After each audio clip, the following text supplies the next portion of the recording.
Hello everyone, welcome to the stream. This is another live stream, not a YouTube tutorial, where I am exploring things that I normally don't do on a normal YouTube video. It's a chill, relaxed vibe. We are doing this together. The comment section I have open on the left so I can see what you guys are saying. So welcome. We're gonna explore Gutenberg again for the second stream. Yes, the first stream that I did with Gutenberg a few weeks ago. What was it? 3 September. A lot of people liked it. It was quite interesting. In my opinion, I discovered a lot of things that were possible, and since then I've tweeted about it. I've been quite active on Twitter, I try to be. And interesting discussion, so I want to talk a little bit more about Gutenberg this live stream. But let me know if you are here. If the sound is good, I'll turn the music down a little bit more, so it's all very comfortable. I already see a few people in the chat. Let me know where you are watching from. I am streaming again from Bali. And I see Rustam from Malaysia. Welcome, Rustam, to the show.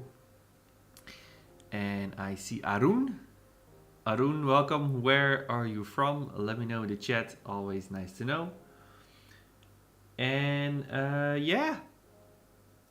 that's the introduction. We're gonna explore Gutenberg again for the second time, because the first time that I explored it, it took me a lot longer to figure out how it all works. It was super interesting.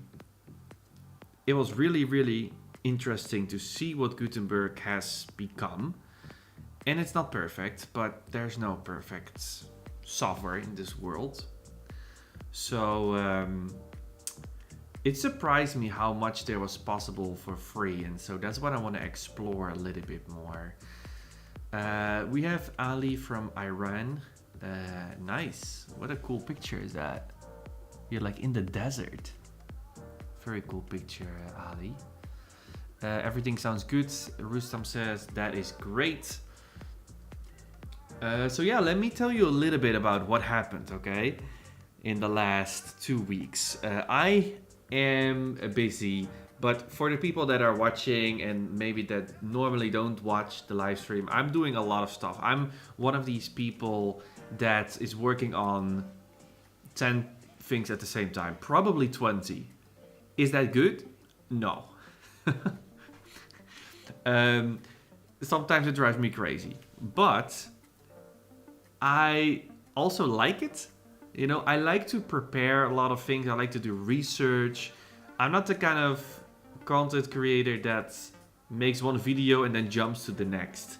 I'm researching this, I'm researching that. And so I am researching a lot for Elementor v4, which I'm very excited about. I've been playing around with it. And I've actually seen that they have now launched Elementor 3.32, which has more features that I've been waiting for. So this one I want to test next week, okay? But I just want to say that because sometimes when I do these kind of streams, people think that I'm fully focused on Gutenberg, for example, or vibe coding. But these are all side things. My main focus is still Elementor, but I have to be honest. I think Gutenberg. Wait, is there a website for Gutenberg? Yes, there is.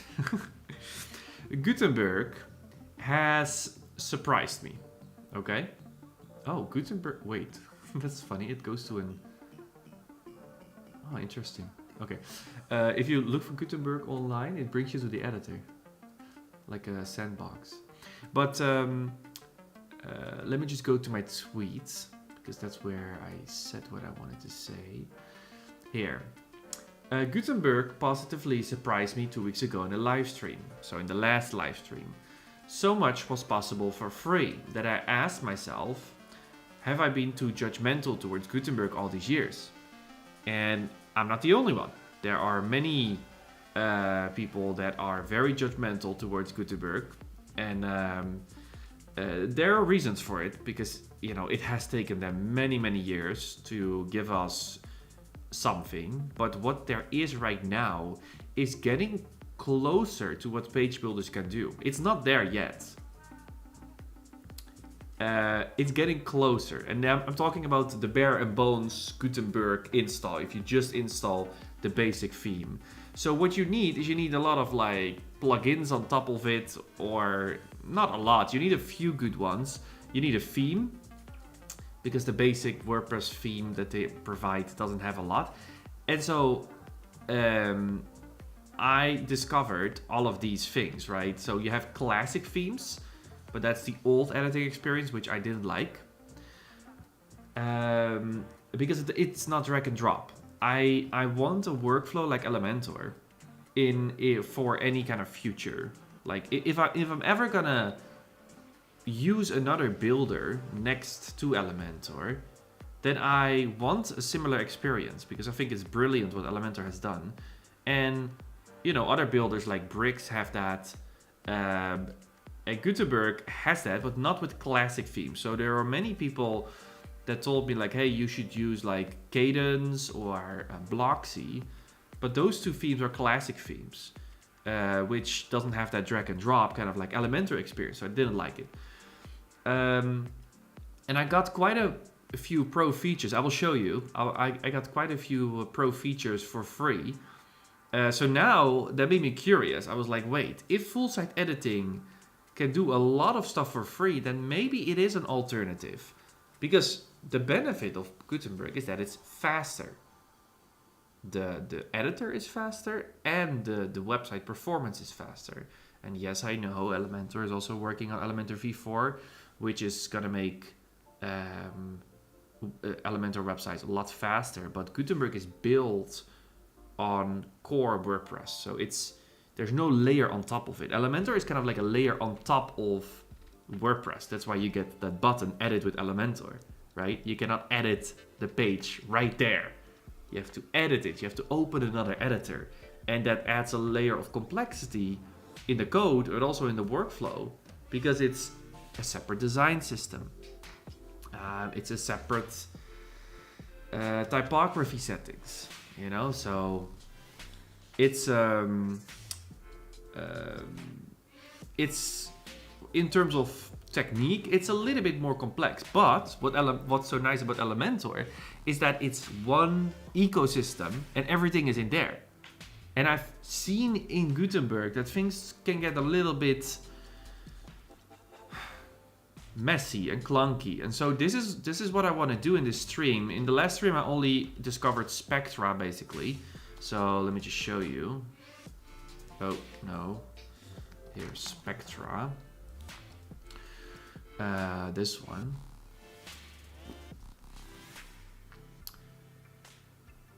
This is a theme and a plugin, okay? So it's both, and they add a lot of nice features, but the problem, I don't know if it's a problem, but for me, kind of like is, the problem with this is that the pricing is if you compare it to, oh, wait. Do you guys hear this? Wait, I'm hearing a video. Okay, let me try that again. Go to pricing. I hear audio. Okay, no, I turn it off. But oh, actually, it's discounted now. Okay, so the price is like half of what Elementor Pro is. Or is it this one? I don't even know exactly. For 1,000? Oh, they also have a lifetime deal. Okay, I didn't know that. So so Gutenberg. My point is Gutenberg is cheaper. Gutenberg themes, so block themes, are cheaper than Elementor, but I don't know if it has all the features. And so if it's just $100 or $200 cheaper per year, for some people that will be a reason to switch. But for me, I feel like Gutenberg is close to WordPress, and WordPress is open source. WordPress is free, and so for me, in order to do some projects with Gutenberg, it has to be very cheap or almost free, because otherwise there's no reason for me to not use Elementor, because I'm already paying for Elementor. I want to keep paying for Elementor because I love Elementor, and so there should be a really good reason to switch. Especially because the experience with Gutenberg can be messy. We're gonna explore that in this stream together, but I just wanted to give some background information. And this is Spectra, but there's more. Like here, this is one which I also want to test today. Ollie, people have been talking about this one. And their pricing, I think, is similar. Okay, a little bit more expensive, $250. So again, it's cheaper than Elementor, but yeah, the question is, do you get all the features that you want? And do we then have to, like, you know, buy licenses to figure that out? I don't know. It's just hard, you know. I feel like, you know, everybody knows Elementor. You know what you're gonna get, but with all of these themes, it's so hard. Like where do you start? And so that's you know what I want to try. But I'm not gonna buy paid themes because let me show you. I figured. That you could do a lot of shit for free, like a lot. So Wait. I'm gonna check the comments. Okay, wait 1 second, guys. I first want to show you what I was able to do. Okay, so this is a website. Here, look at this. There is some pages, normal pages. And there's a custom post type as well. And blog post. Okay, so I added blog post here. With Gutenberg, of course. Some basic shit. A featured image. Some categories. And also a custom post type, which I made with ACF. And you see some houses here, right? These houses have content, but also some custom fields made with ACF. And in the last live stream about Gutenberg, I managed to get these fields on the front end, on the single post template. And yeah, also this number field. I don't know if it still works. Let's see. Okay, look. Here, house area. Here, demo, how to master development technique, and size 8 square meters. Again, let's go back. Or edit this house. Here, area. Let's say the area is Rotterdam, the city where I'm from. Save it. Here, look. Here, house area Rotterdam. It just works. So this is not only this, it's also a header and a footer template. See, so let's see.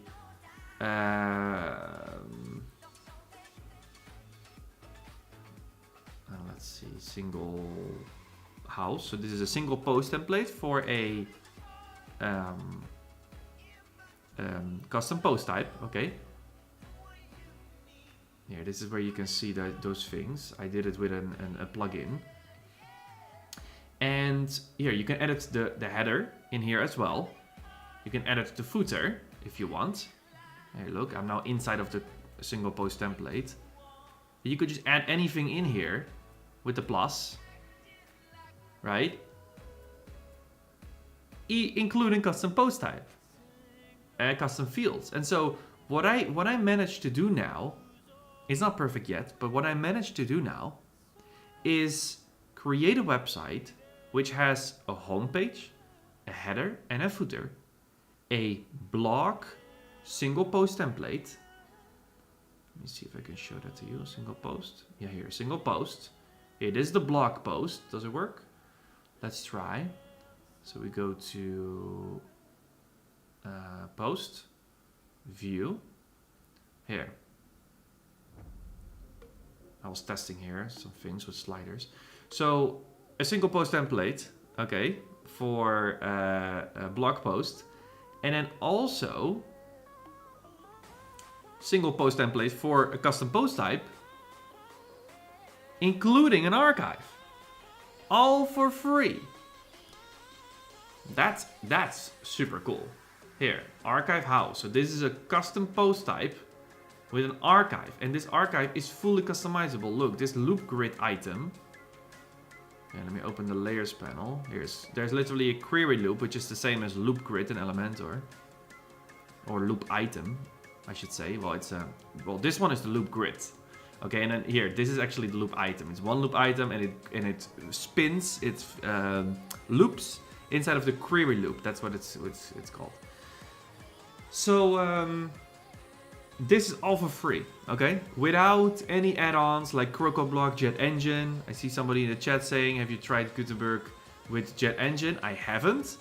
I've heard it. I want to try because I do have a JetEngine license, lifetime. I want to try that in this stream as well. But this is already super cool, okay? Let's be honest, this is super cool that this is all possible for free. So that made me interested. I was like, oh, wait, Gutenberg is getting somewhere. And again, this is open source. Open source means we're building together, we're all contributing, and now, more than ever, especially because of AI, the gatekeepers for functionality will have a problem. We're going to a time where functionality is generatable, if that's a word. I mean, look at tools, the AI tools that we've used in other live streams before, like Bolt and Lovable. You can build your own calculator. You know, you can build your own booking system. And so, oh, even, wait, one more thing. And then I'm gonna go to the comments. Telex here, look at this. WordPress, where is it? WordPress. So WordPress has launched Telex. I don't know if I can find it that easily. Oh, this is a shitty video. Wait, Telex, WordPress. I think Paul made a video about it. Where's Paul? Come on, Paul. Don't be a pitats. Here.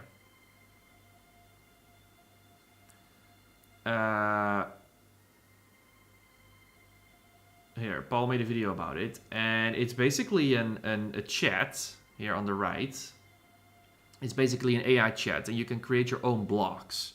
So think about this.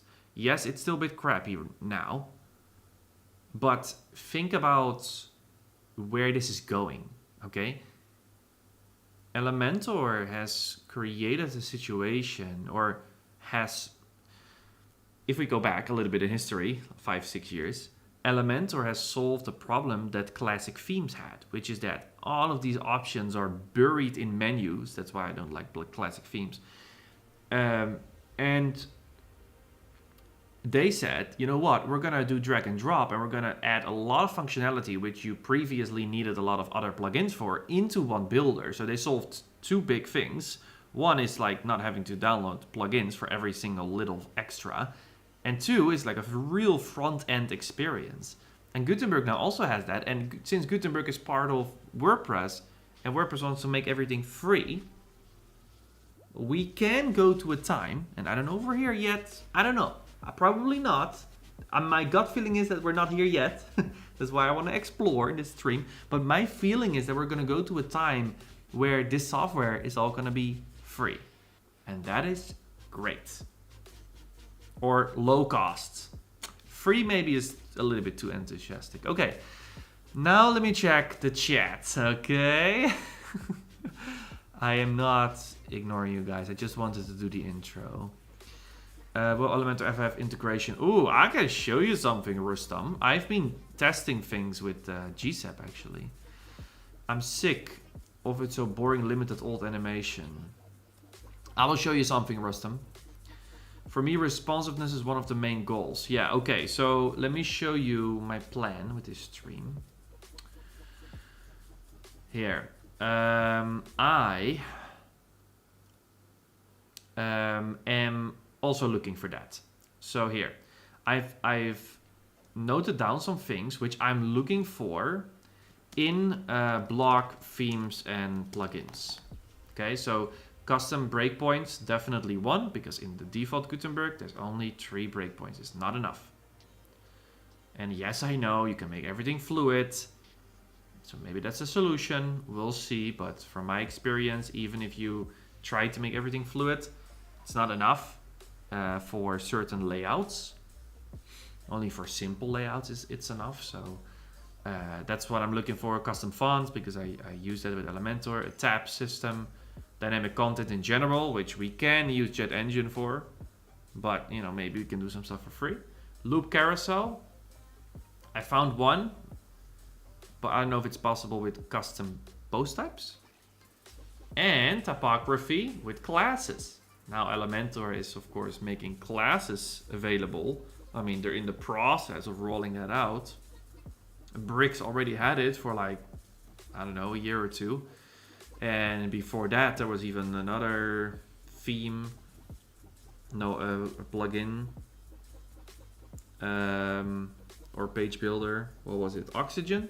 I think they had it first. But that, like now that I've played around with Elementor classes, I cannot see a future where I'm not gonna be completely addicted to classes. It is insane how fast you can work with classes if you have a good framework It is incredibly fast because you don't have to click on all of the menus. It is so nice. And I feel like with Gutenberg we don't have that yet. Again, I don't know. So yeah, animation, I will show you something. Hey Dennis, welcome back. Have you tried Droip? I know it's another page builder. No, I have not. Also looking at Drupal. Oh, interesting. This one I already... Hey, Lex is also here. Components would also be something... Yes, Lex. I agree, but I think components is already built into Gutenberg. Let's try. Okay, we're gonna explore. So let me make some notes from you guys. Notes from the comments. Okay, so animations show GSAP with code and plugin. Then Lex said components via patterns. GM says Gutenberg have block style variations. Okay. Oh, he says block style variations? Okay. I don't know what that is. We'll figure it out. Builderius. I don't know. What was the other one you said? Droip. Droip. Okay. Let's first check Droip, then we're gonna check animations, then I'm gonna show you what you can do with components, and then we're gonna dive right into it. One click to select a version of a button with all your choice made. I am very curious. GM, please stay in the chat. I would love to know. Let's first check Droip page builder. Let's see what we get. No code website builder. What is it built on? Oh, it looks very much like Webflow. That looks very much like Webflow. Holy shit. That looks like oh, also with classes. States. Okay.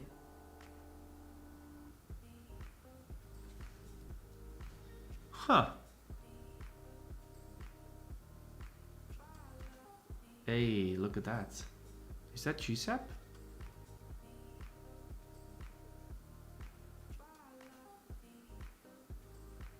Looks like it. I like these kind of animations. Media manager. What is this? I've never seen this before. I've heard it before, but I've never seen it. Low third-party dependencies. Oh, look at that animation. Oh, that's cool.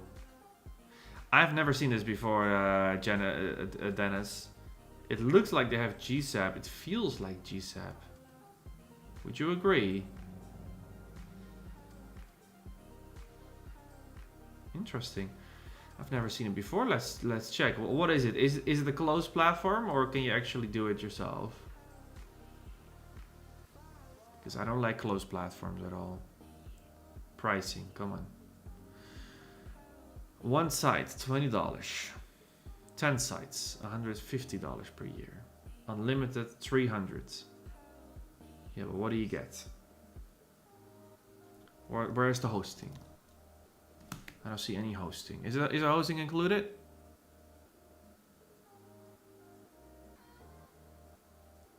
I don't know. Probably not. Oh, who? Wait, it's a WordPress thing. Transfer your WordPress page to the Droip. No, it's not. I don't know. I cannot figure this out, this stream. That's not what this is about. It looks very cool. It looks nice, but I don't know. Lex had also tested it. Yes.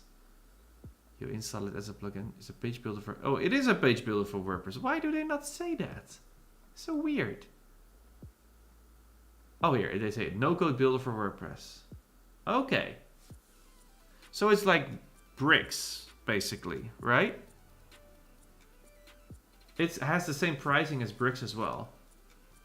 Would you agree? I think it's also 600 lifetime. Yeah. 250 per year. Yeah. It's almost the same as bricks. You see that? Interesting. I've never seen it before. Web Studio also very, yeah, Web Studio I like because it's, you can run it anywhere. Also very cool. Okay. Just logged just logged on in the UK to have my lunch. And what a great surprise to see you, Reno live. Brilliant. Nice, Adrian. Welcome to the stream. Temium, the maker of Droid, has a bit of a history. Okay, tell me, Lex. Is that the Zen brand? No, that is Arc, but I also downloaded Zen. But I like Arc so much, I don't have a reason to switch. I really, really like Arc. So, yeah, I would like to try this one as well. I think the pricing is better. Self-host here. It's literally free, which is really cool. I've seen some stuff about it. It's still a bit basic. They don't have a lot of features. I don't know how they do it, how they keep it free. I have no idea. But definitely, if I have time, I should check this out. Maybe I should also do a live stream about this one. Does Droid have a free plan for me? No. Free. Get started for free. Try for free. Look at this button. Here, look at how juicy this button is. Come on. That's a nice little animation. Okay. Alright. Arc is still not buggy on Mac. Windows still pretty bad, so I switch back to Chrome. It's not.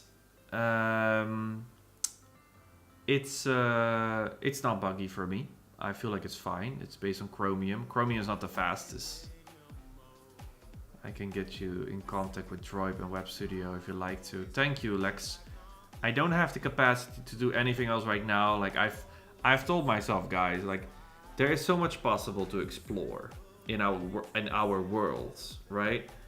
And I'm going a bit crazy sometimes, trying to stay on top of everything. I feel like in this time, it's easy to feel the FOMO.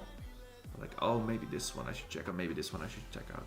But at the end of the day, you should just pick one, become a master at it, which I did with Elementor, and then you're really capable, you know? But Gutenberg, I think it's nice to explore. I also want to explore more of bricks because I like what they're doing, but I don't know, my mind's not there. So yeah, guys, I know there are more options, but let's focus now. We're gonna leave this droid out. What I have prepared for us in this live stream is a whole list of things. Oh wait, let's remove Lex. Okay, a whole list of things. Oh, by the way, Lex, thank you for the offer. Okay, but not right now. It's maybe later. Very generous. Okay, so these are plugins that we can test. Plugins. And there's also some themes. So what I have prepared here, look on the side, look here on the left. I have installed a lot of different themes. Spectra, as you already saw, great. Bloxera, which we already tested last time, which I didn't like. Ollie, Frost, stackable. So these are all clean WordPress installs, which we can try. So I first want to check out the differences in this stream between the block themes. We're just quickly gonna install them and check how it feels, what's different, what are the options, what is the experience. And then I'm gonna probably go to the normal WordPress theme, and then I want to go to plugins. This stream is divided into two parts. First the themes, then the plugins. So then we're gonna go here, add plugin, and then we're gonna go to block plugins. If they don't have a category, it's annoying. But yeah, we're just gonna search for block. And then we're just gonna install some of these plugins, and I already have a list, right? So I have a list of themes I wanna check out, and a list of plugins I wanna check out. I hope we can get far we're gonna just quickly run through them, hopefully, because last stream I think we did not do enough. So that's what I'm gonna try to do in this stream. So are you guys ready? I hope you are. Let's change the music to something a little bit more relaxed. Uh-oh, where's my stream? Oh, here. Okay, relaxed. Okay, let's have a little sip of coconut and then we're gonna start.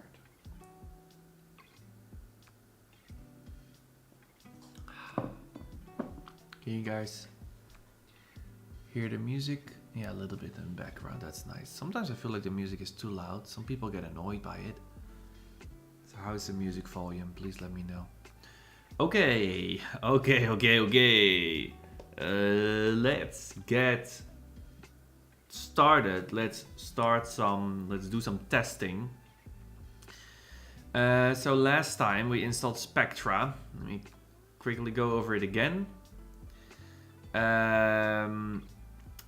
Spectra 1, that's it. So if you go to customizer, it looks like the modern full site editing experience. This is just what Gutenberg also has templates, and these templates, even for custom post types, they show up if I figured if you activate archive for your custom post type. That's an important thing, that it shows up. So what I mean by that is that I have a post type, houses, okay? And if you want the archive to work, to show up, you have to actually turn on the archive, which is, where was it? Wait, who? Oh, nee, who? Wait, am I crazy? Am I crazy now? Where is it?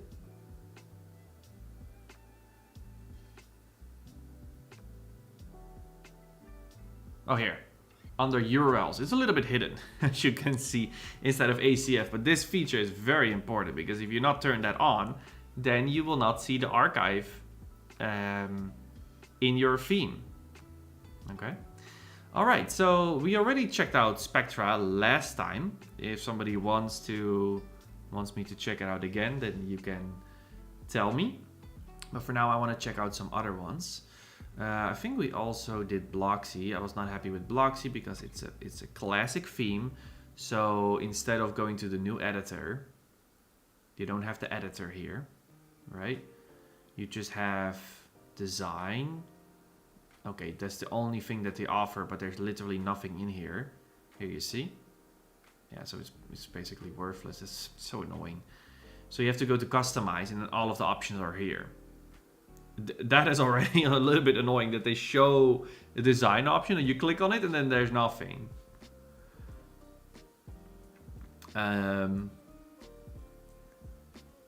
Oh, there's someone in the chat called Shanto. Just a note if you're checking GreenShift. Yeah, I mean, I've checked GreenShift. I felt GreenShift was a bit messy, but maybe you can convince me otherwise.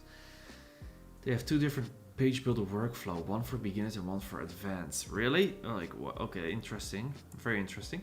So yeah, this I don't like because there's no drag and drop. So if you want to, you know,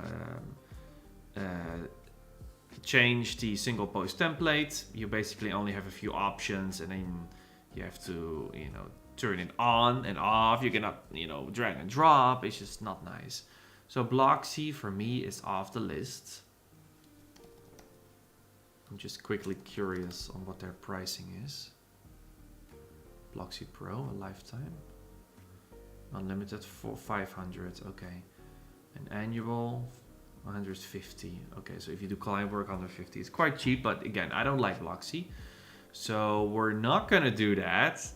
First, I want to try Ollie, because many people on my Twitter were recommending Ollie. Okay, so again, what do we have here? We have some posts, we have some houses, which don't have correct names, but it is fine. They have an image, some custom fields, okay. Yeah, and that's it. And I have one snippet to create dummy posts, and that's it. Okay, so now we're gonna start from the beginning. Okay, we're gonna install Ollie. Let's check out their website so we know what kind of company we're dealing with. Beautiful website, by the way. The best WordPress blog theme. Okay, of course. Of course. They all say that they're the best. Get Ollie Pro, download Ollie for free.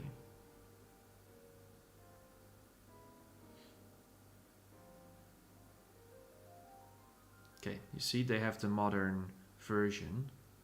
Oh shit, I forgot something. Sorry guys. I forgot. I wanted to show you GSAP before we get started. I want to quickly show it. Because we've been doing some here. We've been doing some GSAP inside of Elementor. To have animations. I don't know, maybe Gutenberg plugins have that, but this is pretty cool. Look at this. This is with Elementor, by the way.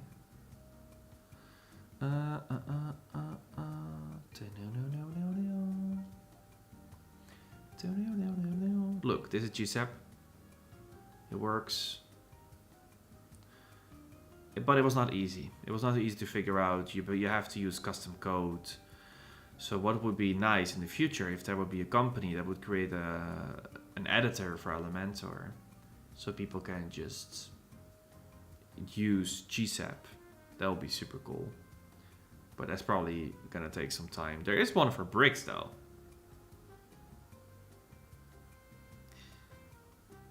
Elementor's editor is not fast at the moment. Let's check a comment in the meantime.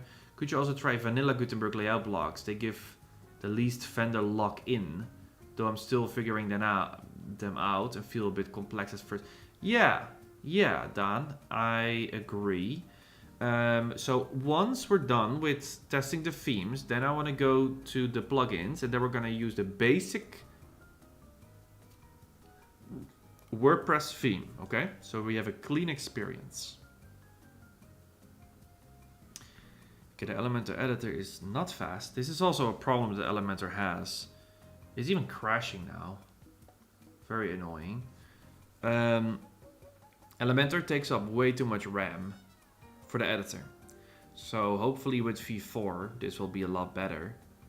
But people have been complaining about this for a long time.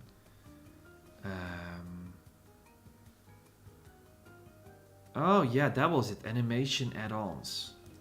Animation. Yeah, I already went to the website, as you can see. So this one.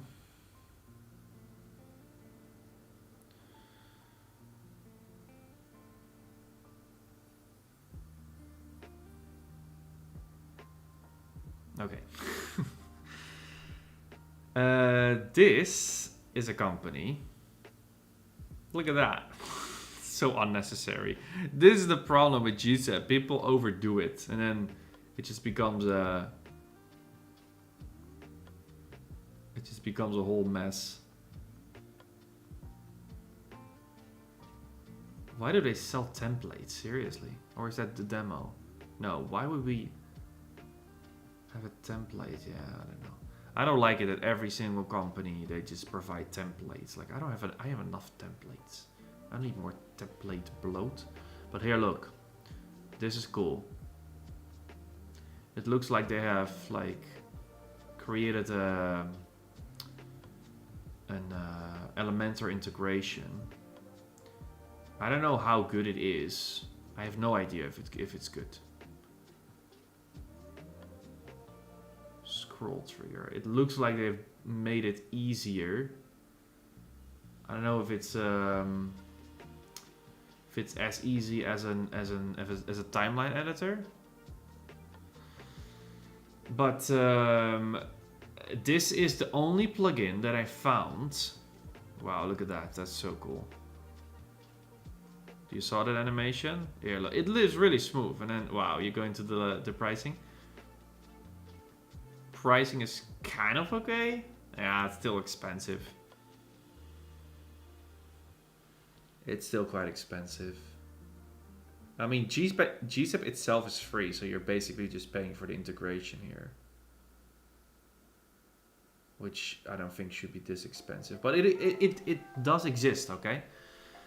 Oh my god, Elementor still loading. Come on, guys.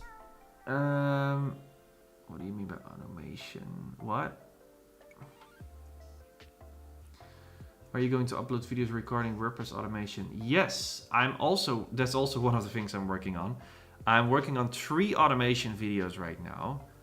I'm also trying to automate some things in my own business.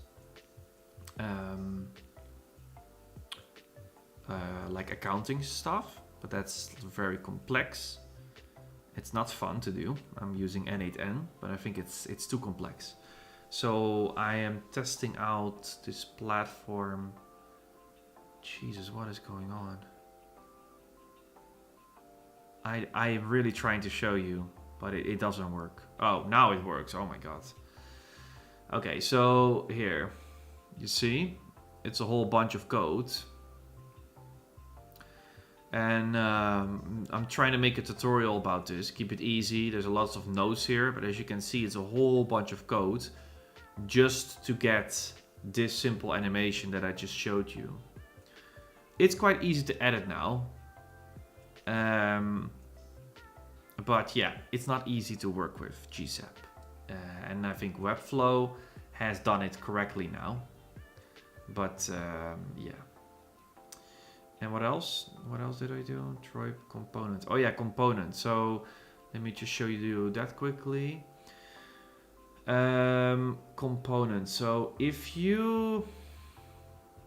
Somebody asked, do we have components? Yeah, I think that patterns are components in Gutenberg. So if you right click, no, not right click. If you create pattern, this is kind of like a component. But also not, because it's this. Okay, you have 2 types of patterns: a dumb pattern and a smart pattern. So here, you can give it a name, and then say synced, so it will stay the same everywhere, or not synced, and then it's just like a saved template, I think. So I'm not sure if it then allows you to only change the content, but I think Gutenberg also has a feature for that. But I haven't found it. So, but I heard it's here. I just don't know yet. I'm also still exploring. You also have template part, but I think then it becomes part of the theme builder, kind of like. I don't know. But yeah, I'm working on automation for sure. Yeah, exactly. Feels a lot like, okay. You can also load GSAP, but you have to code it for yourself. Yeah, okay, yeah. GSAP is free, so buying integration is expensive. Elementor is the same for HTML, CSS, the irony. Yeah, exactly. It shouldn't be that expensive, and that's what I'm excited about. I mean, not for my own wallet, but like for the future. I think software will become a lot more affordable in the future, which I'm excited about because as a teacher, that's great, you know? Not for these companies, but... okay. For marquee, I always use CSS nowadays. Okay. Yeah, I mean, maybe. Synced and semi-synced patterns and unsynced patterns. Yeah, okay.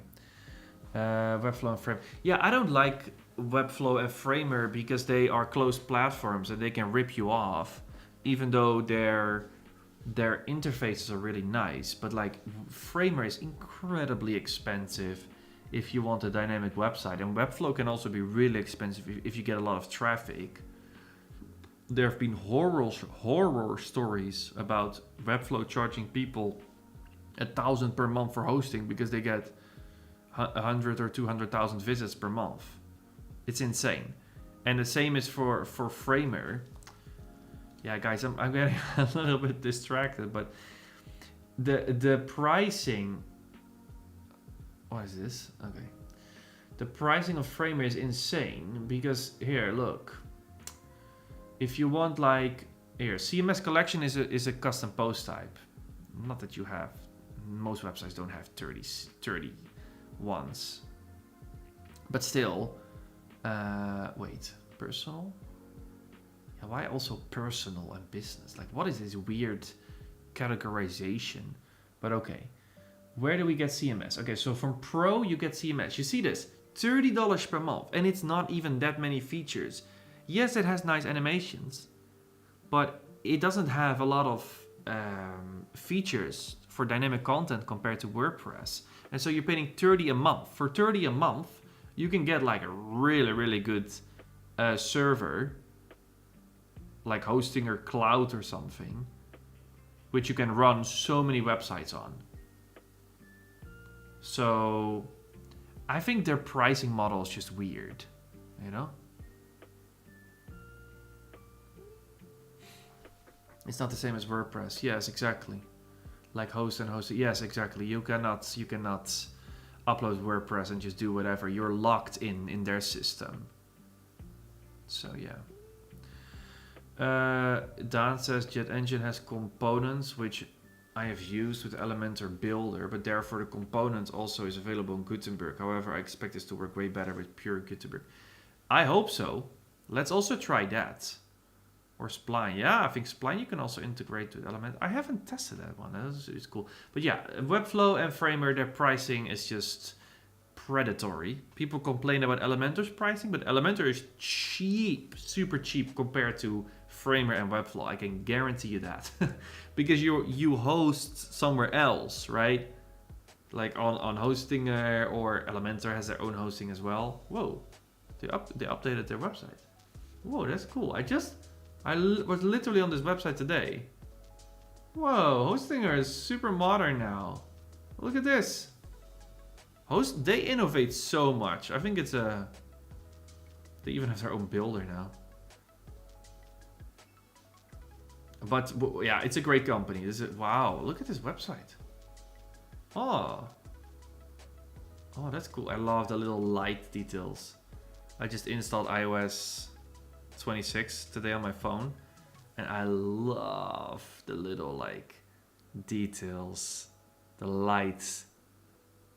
It's a little bit slow though, but I didn't know Hostinger had a completely new website like today. Wow, that's cool. But yeah, you have freedom, okay? They're A/B testing on. Oh, probably. Yeah. Hostinger has their own AI model. Yeah, I know. That's also cool. Maybe I also want to make a video about that later, but it's a little bit too basic for me. Here, Horizons. It's called Horizons. This is like Bolt, but then Hostinger made it, so you can publish it right away, which is pretty cool. But yeah. Okay. Let's focus.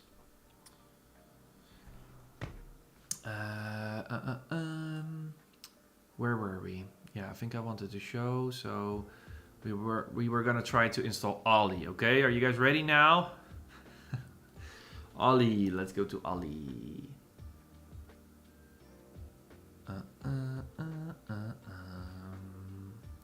Ollie, there we go. Install.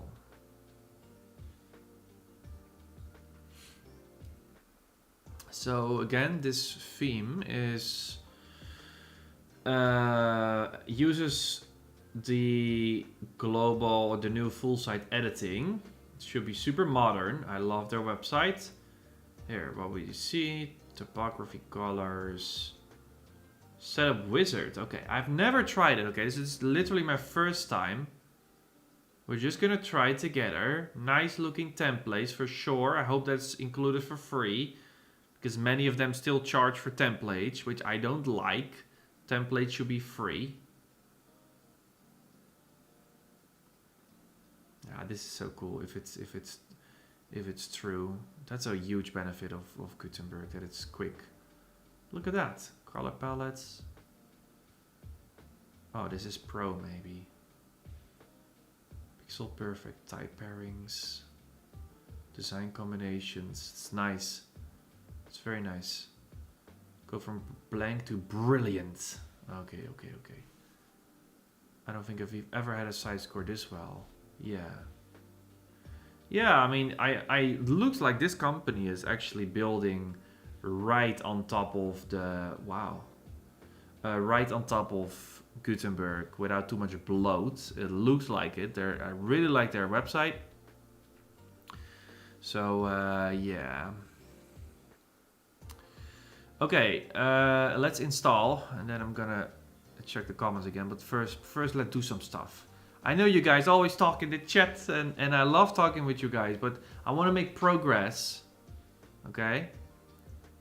Here, Lex, here. This is what I mean, Lex. You're right. Almost an hour already. Wait. What just happened? Where did I click? Did I click customize? Wait. Oh, I clicked customize. Okay. So what do we have right now? Did it install something? Refresh. Okay, there's no option here. Just the customizer. Right? Customize. Okay. So this is the home, I guess. It has a post archive. Where are we now? Index. So we are on the home. There's a super simple header, which I really like. I don't like it when themes add a lot of unnecessary shit or their own logo. I don't want your logo. I want my own logo. Sorry, I'm really picky right now, but I really like this clean setup so far. Look at these blog posts. Very clean. It looks good. Okay, the footer. This is fine, you know. There's not... Okay, there's a little bit of Ollie here. But it's not a super branded footer like with Spectra. This is simple. It's white. It's like... It feels clean. I like it so far. We don't have any options over here. Okay, what happens? There's a query loop. What is it? Pagination. Do they only use like basic widgets? Let's see. Featured image.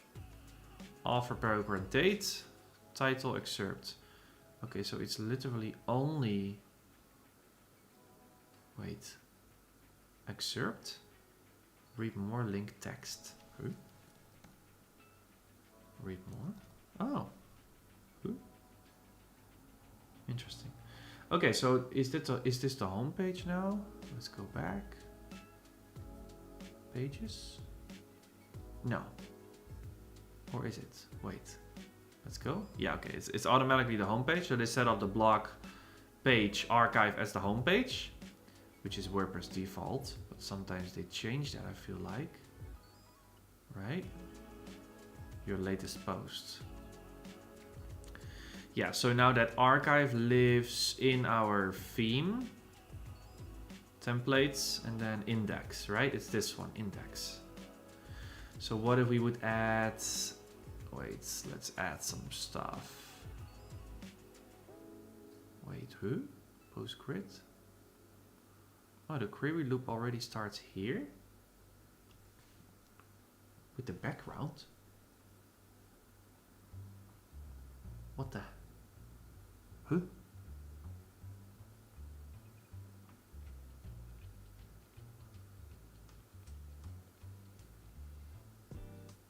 Default.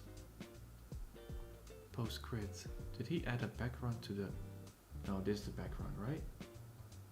Yeah. Background. No. Where's the background? That's weird. Postgrid. Is the background here? Oh, here's the background. Inside of the postgrid. What the hell? Okay, that's weird. Do I not understand it? Postgrid. The background color is in the postgrid. I don't know. That's weird. That's weird, isn't it? Okay, let's quickly check the comments. I've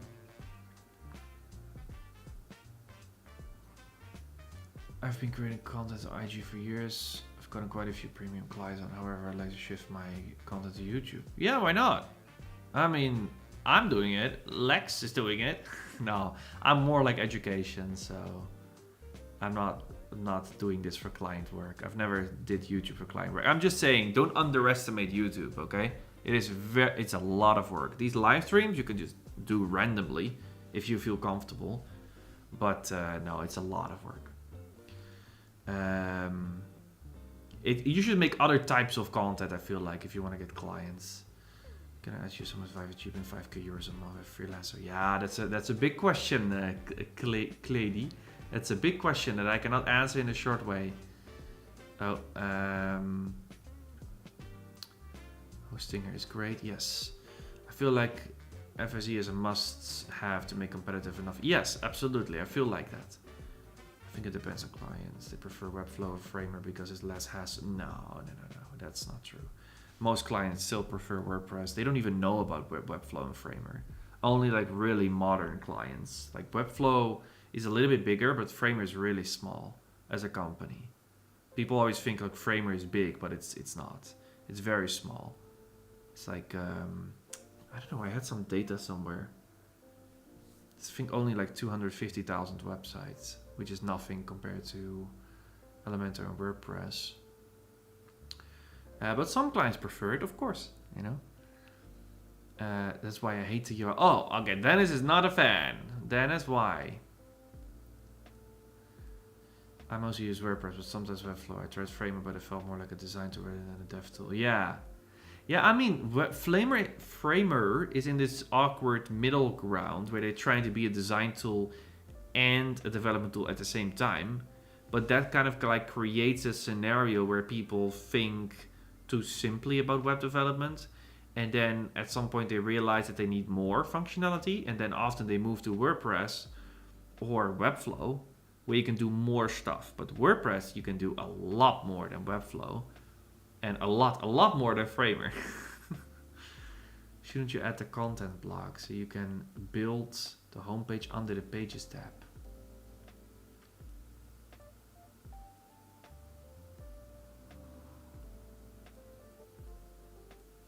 Yeah, this is something I'm not yet understand.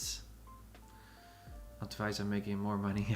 I understand the question, but it's I need to buy it. Yeah, we all need to buy a new Mercedes. Come on. That already is a classic. Okay. It's gonna be better to learn it. I don't know yet. We're exploring. Okay, come on, guys. We're continuing. So this is the main homepage right now. That was a good question, by the way. Like, where do we set up the homepage? That's always a good question. And what is this index? WordPress Gutenberg does this. Full site editing does this. What is the index? Used as the fallback template for all pages when a more specific template is not defined. For all pages? Yeah, but we also have a page template. This is confusing. What is index? I mean, I know from very long ago that if you code websites, your first page has to be called index.html. So I guess where this is coming from? Is there a way to create dynamic loop grids like Elementor for custom post types in Gutenberg? Absolutely. The one that I found is with, well, okay, for custom post types, I don't know. For normal blog posts, I know. There is this plugin called PostX that actually has it, but it's a little bit annoying to use.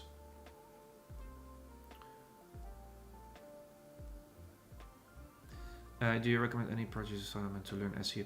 Actually, this is something I can answer. This is also one of these projects I'm working on. I'm working on a basics video for SEO. I have never really focused that much in my education on SEO. Also because I'm mainly a designer that learned development by myself. So I'm now diving into SEO. So I'm working on a basics guide. Just let it empty and give the background color you want. They add way too much Premier templates. I want something like Elementor, hello, but good. Yeah, exactly, Dan. I agree with you. So what is this? Page, the page template, that's fine, right? Page with sidebar. So it automatically has like a sidebar. This is how it works, by the way. in Gutenberg, I've realized if you want a sidebar, you have to open the sidebar page template. And then you can add stuff in here. So here, let's say you want an image in the sidebar, right? Like this image from these people. And you want it to be rounded. And then you save it. And then once you make a page, let's say here a sample, let's start a sample page. Can we do that? Then over here you do templates. Here this normal page. Wait. Edit. This is already annoying. You saw that? I think you could set the template. Change, sorry. Page, okay, here. So you can choose whether you want a normal page template or a page with sidebar. And if I click on sidebar, it should load the sidebar, which it's not doing right now. What is going on? Let's refresh. It's not doing that.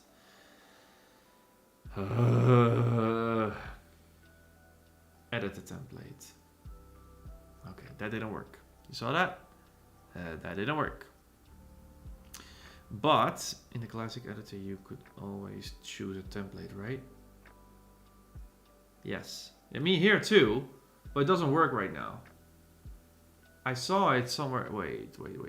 Let's go back to normal pages. Quick edit. Here, page width. Okay, full width. Let's try that. Okay, this is full width. And now let's do sidebar, update, go in here. Okay, that's weird. It doesn't work. It doesn't work. I am doing it correctly. I literally sidebar here. It doesn't do it. That's weird. But my point is, what I've realized is that you can just do it on full width. You can just have one page template. And then, you know, let's say you have a home page. Let's do a home page. So you can just do columns. Let's do columns and then here like a sidebar kind of template. So let's do text paragraph. Wait, I need some lorem ipsum.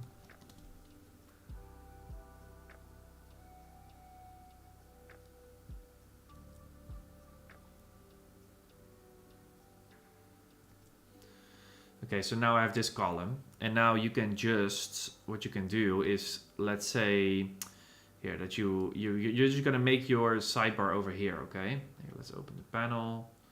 So around it, and then we're just gonna add here one more. It's quite chill, the workflow. You could just hit enter, and then it's welcome. Here, hit enter, and then you have a new block. You do slash, and you can load in a widget. That's pretty cool. So let's say list. So we have travel, fashion, and love. Okay, that's the yeah. So let's say that this is our sidebar. Wait. I want to give it a little background so we can see column. Oh, we probably need to put it in a group then. Oh, can we do that? Sometimes you can. No. Okay, wait. Let's do it like this. Group here, group, and then you drag this shit in there. Here, look like this.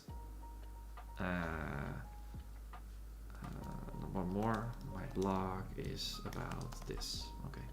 So then let's say you give this group a background color. Box shadow. Oh, that's a very soft box shadow. Do you see that, guys? Background, let's say this is your sidebar, okay? Let's add some padding in here. La la la la la la. H2 is gonna be H4, okay? So now what you can do is, instead of the column, it's not smart, you right click and do create pattern, okay? And then you can say sidebar 1, and then categories, you can give it a category, whatever. But you can do synced and then add it. And now you can see it turns into purple, same as Figma. In Figma it's called component, here it's called pattern. A component, by the way, is smarter in Figma because you can change the text in other pages, but now you can just insert this component anywhere on other pages, okay? So let's say Here, publish. Let's say that you now go to your sample page and you do like columns in here and you add some lorem ipsum text here on the left. Oh, no, not like that. Here, paragraph. And then here on the right, you can say like sidebar here. There you go. You see? So you can just edit this page however you want. And if you want to change your main page layout, because this is not super wide, you just go to your editor, templates, page full width, no title. Here is actually the content width is not too wide. Here, so you can put it on 1140, for example. And now all of your pages are white. So if you go to here, pages again, you can also go from here, home, open this one. Now it should be white. It's not. Why not? Wait. Columns.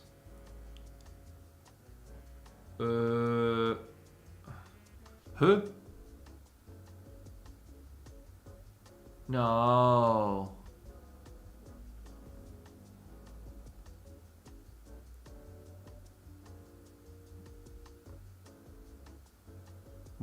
Wait, this is already weird. You see this? None, and then that's the normal or the small content, and 1260 for wide. But that 1260 is probably coming from the theme instead of the page what I just did. Wait, let me quickly check that.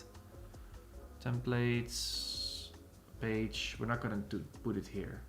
Let's just delete that. And we're just gonna go into the site settings. And then here, layout. Oh, this is where you set it up. Okay, white width. So somehow I think we should say that the pages should use the white width. Or does it do that automatically? I don't understand how this works. I think this is more for like a blog post. So let's say that this one is 1140. White width 1260. I also don't understand what this part is. But I think now our home page should be white without us setting it up. I think that's the site settings. Yeah, you see? You see? Yeah, let's open this. So both of our columns. Let's say that this one also has a background. But no padding. Can we do that?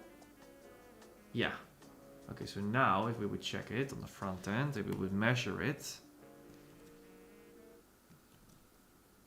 Where's my measure tool? It does not work anymore. Maybe because I'm in a stream. Oh wait, I restarted my computer. What's that? No, what's that tool again that I installed? I installed a new screenshot feature. Wait. Now my screenshot option doesn't work. What was it? I'm looking for my applications now. It's annoying. It doesn't start up automatically. Oh, come on. Come on.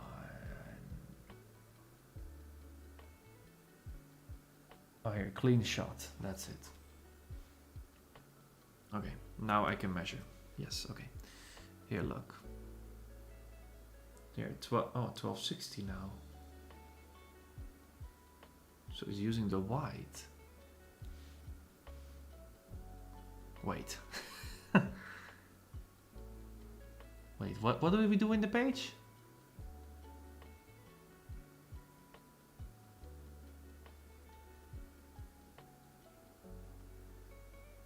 Okay, let's check, because I see somebody say 740 is blog post, 1280 is for pages. Okay, so you're saying that this one is then, should be then...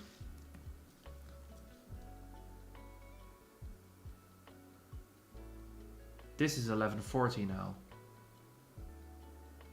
I didn't even change the single post. You see how weird this is? Where does that come from?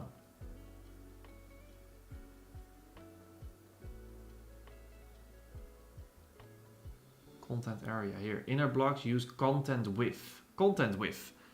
We set that up on 740 and that was the default. It's so weird. And now it's 12. What was it? What was it again? 1140?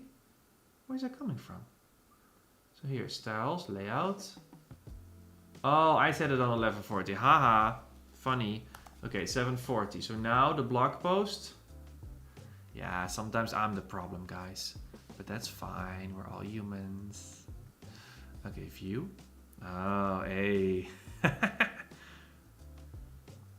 Yes, okay. So now that makes sense. That kind of makes sense. That's actually a pretty nice feature now that I think about it. That they have a feature that inside of the site settings, you have a different width setting for the content width and the wide width. The wide width then used for pages, 1260. Okay, let's try. Let's do 1200. So now this one shouldn't change, right? Because we're in a post. Let's go back to pages. Pages. This one doesn't have the group. Use the inner blocks use content width. Oh, that's what it means. It just uses the smaller ones. So by default, it uses the bigger ones. So this means, because we have not set up anything, that the content here... Oh, here. Huh? Wait. Oh, annoying. Okay, let's see what you guys are saying. I feel that the content width should be something like 640 and no content width. Yeah, exactly. And then there's full width.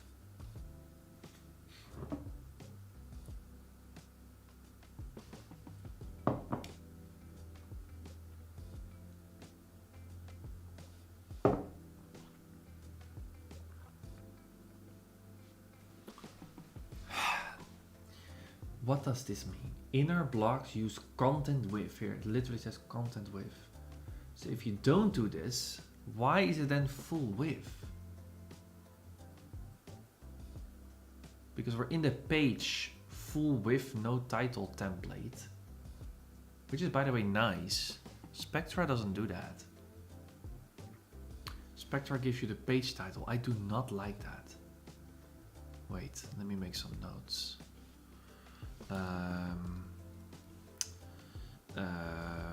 Ollie. Good. Clean setup or clean index page. Clean header and footer templates. No branding. No page titles. Okay. Just making some notes on Ollie.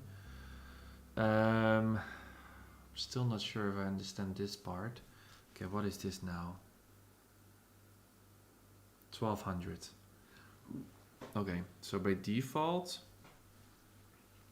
it's now using 1200.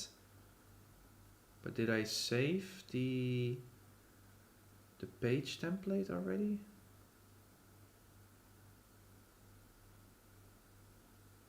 I said inner blocks use content width. I think this is a mistake. Do you guys not agree? The content width should be, or this one should say, inner blocks use content or wide width. In this case, we're on a page, so it's using the wide width, right? Does it add any block? Yeah, good question, Dan. Let's check it. Wait, the music is off. Let me put on the music again. Okay, so let's add some. Oh wait. We're in a template. Let's go to pages, home. Let's add some scheisse. Let's add some shit. Columns. Wait, what can we do? Max width, wide width, full width. Yeah, okay. But is it now full? No. Huh?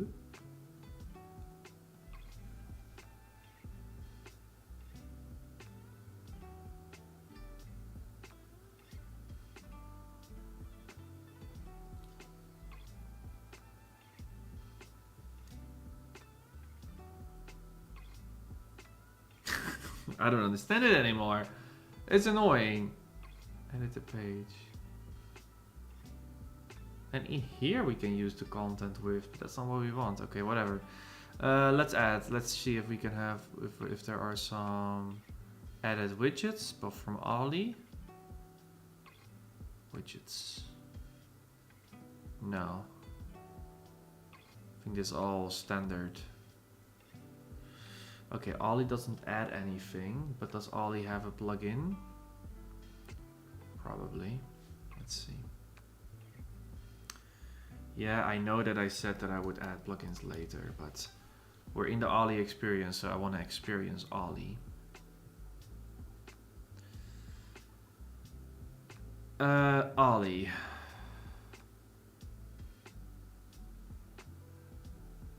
Ollie menu designer, 10 installs. That feels way too shady. Ollie doesn't have that, so what does the Ollie theme do then?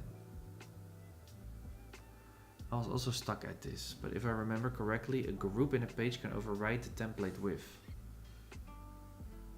Okay, let's try. Let's try to do a group first. Group. And then we're having columns. Group. But wait, where is our background on? Here, let's remove this background. Wait, let's zoom out a little bit. Okay, so now the group. Wait, this one is none. What is the default then? I guess this one. And the group. Full width. No, full width.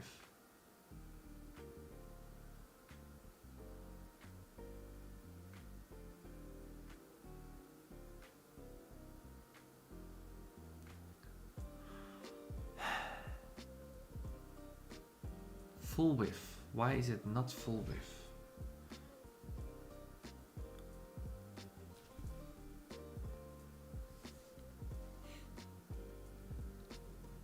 I believe Ollie is just a theme with ready-made templates. They don't have any blocks, if I remember. Okay. The full width situation is driving me a bit crazy. But a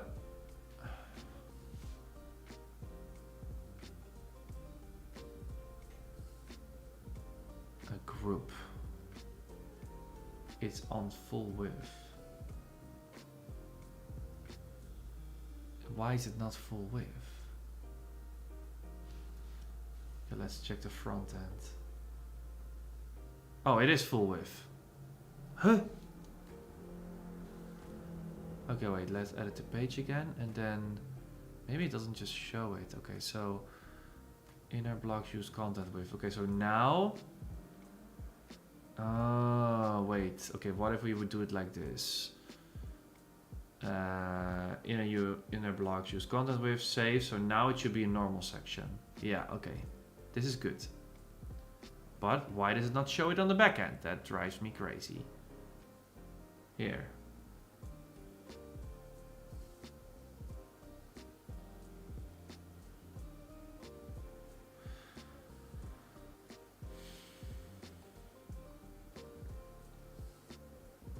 This is fine.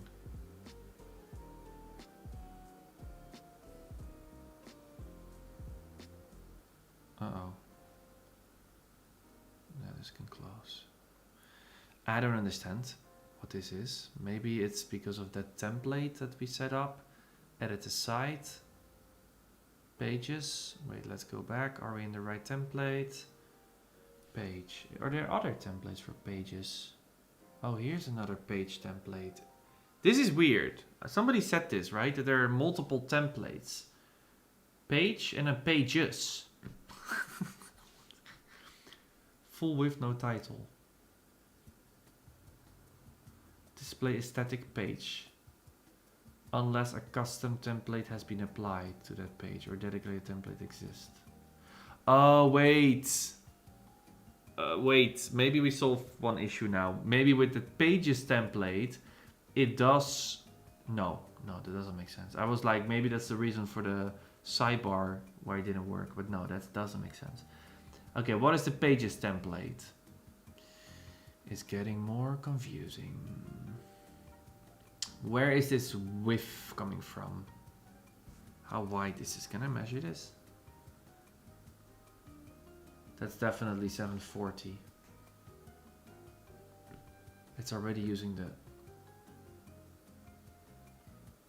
Okay, so what is our page, our home page using then for kind of template? Pages. Oh, now it's showing the full width in the editor. Huh? What did I do? Oh! Wait, is the normal page not full width or something? The normal page template. It is so confusing, this. Full width, no title. Pages. Display static page unless the custom...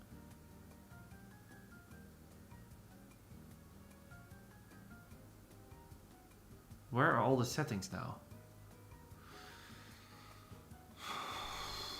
Where are the...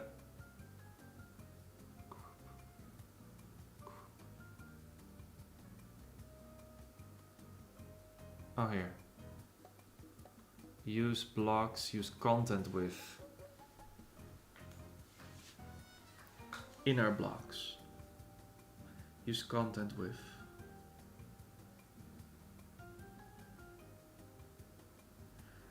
Okay, I still don't understand what this pages template is for. That's very weird. Static page. But we have static pages that uses the full width, no title template. It also uses content with.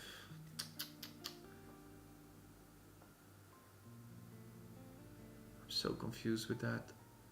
But I think at least we now have a home page that we can do it with, and that's because we changed the template type, right? Can we do that from here? Yeah. So if we change the template to page with sidebar. No. Okay, now it works. I don't understand. That's a little bit weird. So what is this? My bells column with, okay. Confusing, yeah. You have the content with enable in the template editor for pages, that's why it's not full width. Wait, Shanta, what are you saying? You have the content with enabled in the template editor for pages. I just want to understand this. How does this work? Templates. So you say in this one, I have content with enabled. Not in the background. See what I mean? Only in this one. Oh, wait, is this white? No. No.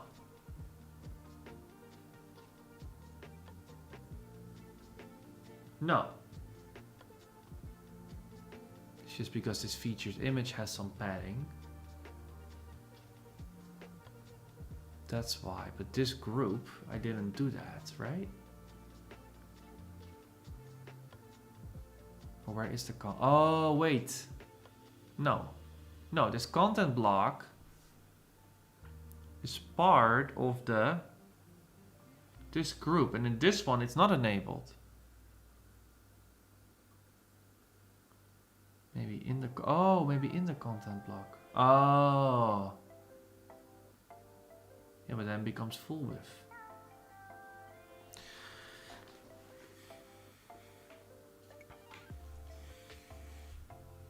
This is confusing. This is very confusing.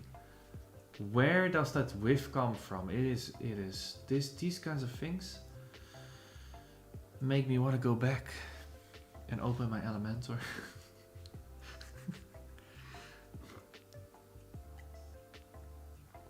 You know what?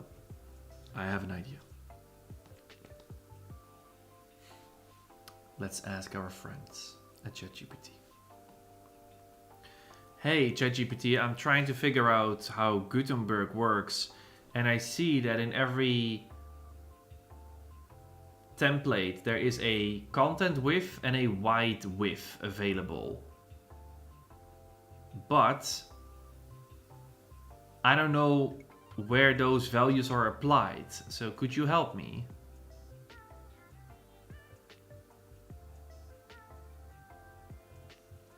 Let's see what ChatGPT says.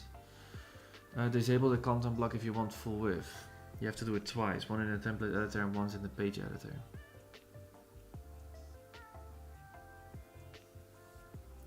Disable the content block if you want full width. Yeah, but if you don't have the content block, then there's then the page template doesn't work anymore, right?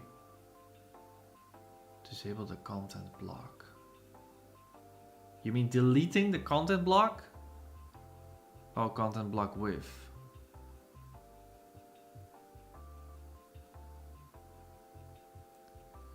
The content block is the content you set for the page.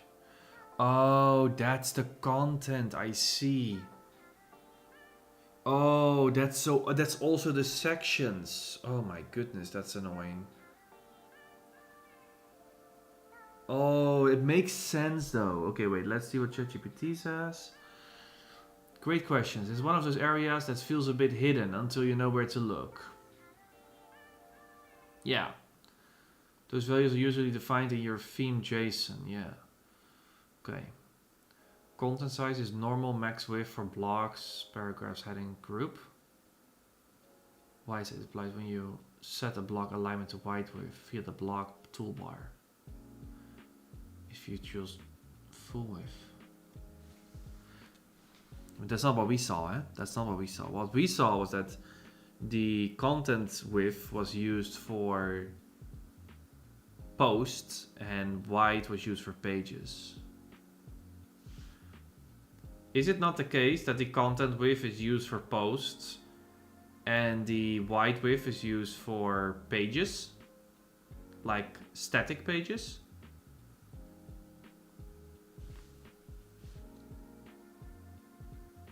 I'm gonna try what you guys are saying. That looks, that sounds right. Yeah, okay, let's try. I get why you're thinking that, because a lot of themes, it looks like posts are narrow pages.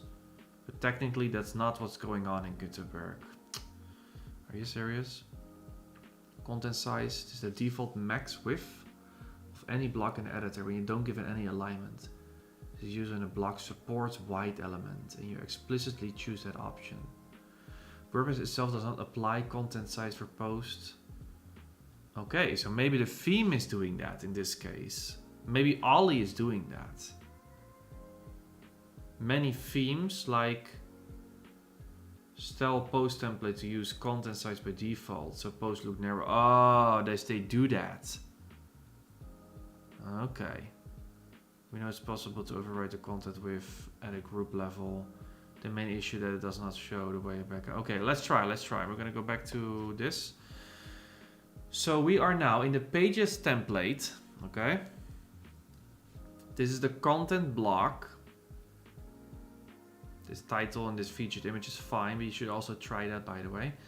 But this content block should then not have this one, right? So then everything should be white except the featured image. Yeah, I guess I'm getting there now.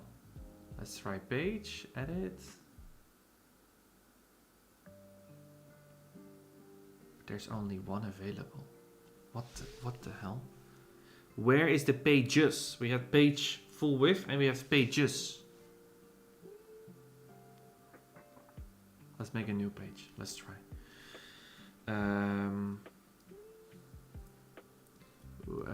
Width test.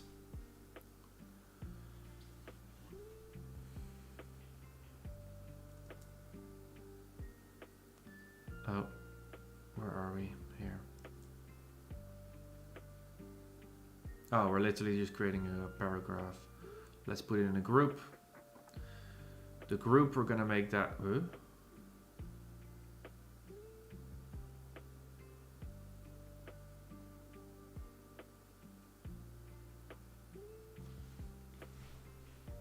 Wait, I'm gonna stand up.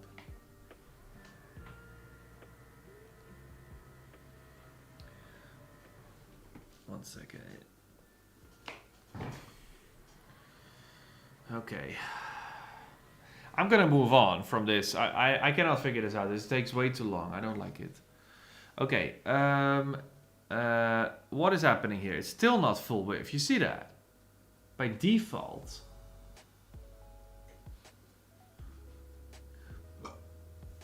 Pages. So weird. Look, I'm changing the template and I see the other two. But now if I click on this one, I can probably not go back to pages. I was testing out Gutenberg for the last few days and I cannot make sense of it. Yeah, I'm having a moment right now. With this width issue, this is like a fundamental part. In the new Elementor, this is going to be really nice with classes. I haven't even tested so many things. It's going so slow because of this little issue. Why can I not figure this out? Here, now my width settings are gone. What is going on? Now I cannot make this group anymore into... Annoying. Okay, let's try another one here. Design, columns, group. Columns. 2.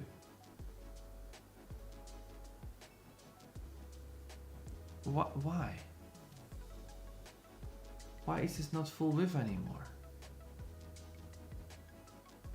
Pages is like a fallback. Okay, wait. We're gonna add a background to this one. Soft background color. Let's test it, okay? Let's go to the page. It is full width. But it is 740. Yeah, it's 740 for sure.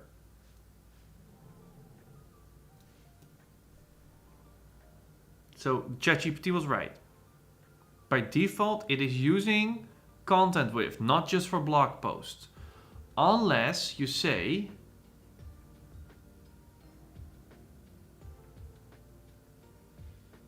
Oh, let's try this. Yeah, now it's full width, okay. Wait. Group. It's still full width. But not the white one. And the white one is used for... Well, let's try to switch to full width.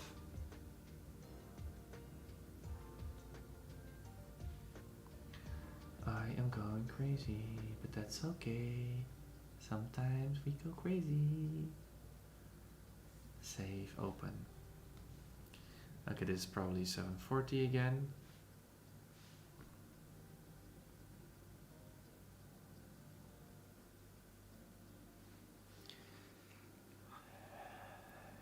You can set the white with a... Yes, Dan, yes, that's a good point, but, here, look. But then you're doing it on a page level. Like, this is not what you want. You don't want to do it for every page. That's not a good workflow. You want to set it up on a global level, and you would expect that is in the template editor, right? So now our full width page is not full width anymore, even though we clearly set this one to full width. And now our paragraph. Oh wait, maybe here. Huh? And the full width option is gone. Max width and none. Okay, wait, maybe this one. Maybe this one is full width. No. Huh? The container is full width, but the content is taking the content width. The container is full width, yes. But how do you explain this? Because this page is using the template page full width, which we can edit. Oh, wait.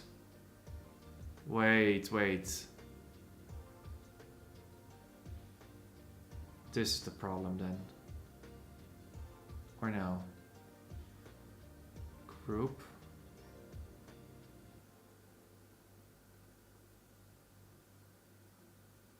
Content width. So now if we would put this one on 1140. So now we have the group, and then the content itself is full width, which is 1140. Let's try. We will get there, we will get there. View, edit. What's this page using? Full width. Where are my width settings now? Good lord. Why is this so hard?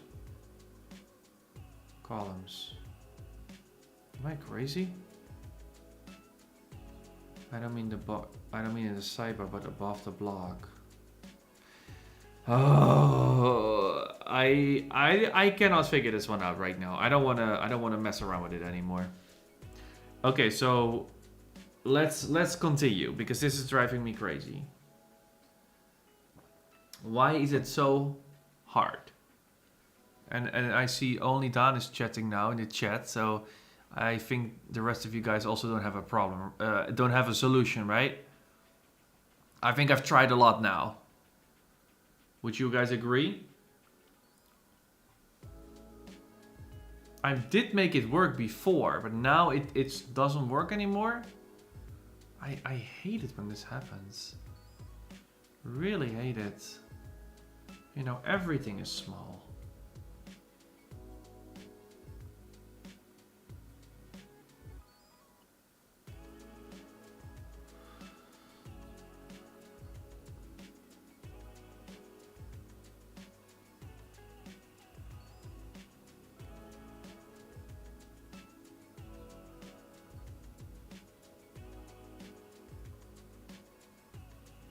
And where is the white width used? Because ChatGPT said like, oh, you can just set it up in the group, but I don't see that option, right? Maybe white width is the group at a template level. Yeah, okay, but now we're just guessing. This is not good experience. I like your commitment, Dan, but this is not a good experience. If I cannot figure it out, then it's not easy. Can't blame you. I've been working on Gutenberg for a couple of years now. It took me a lot of time to figure out how the AF the full set editing workflow, but once you understand the concept, it gets easier. Yeah, okay, Shanto, but what about this issue then? Like, what am I doing wrong here? So this one should be 1140, and the white width, I don't even know where that is used. Let's do save it. And now our pages should be, now it's full width again.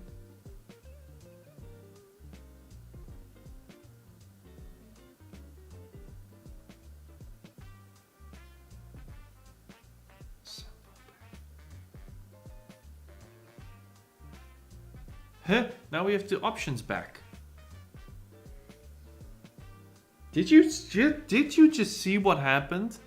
The only thing I changed was the width setting, and now the width setting in the styles, and now my width settings are back here. What is going on? So weird. Here, full width. This works now. Here, it used the content width. The content width we set it up. The white width, I just don't know where we use that. It never shows anywhere.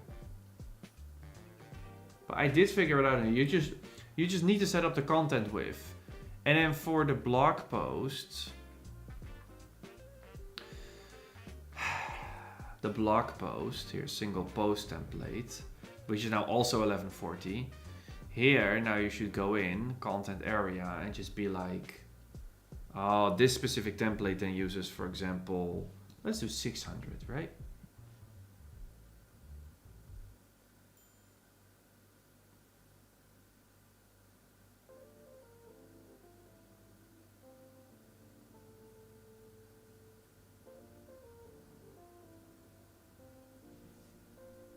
Wait, how can this one not influence the bottom one? Content header, content. This one has a separate one.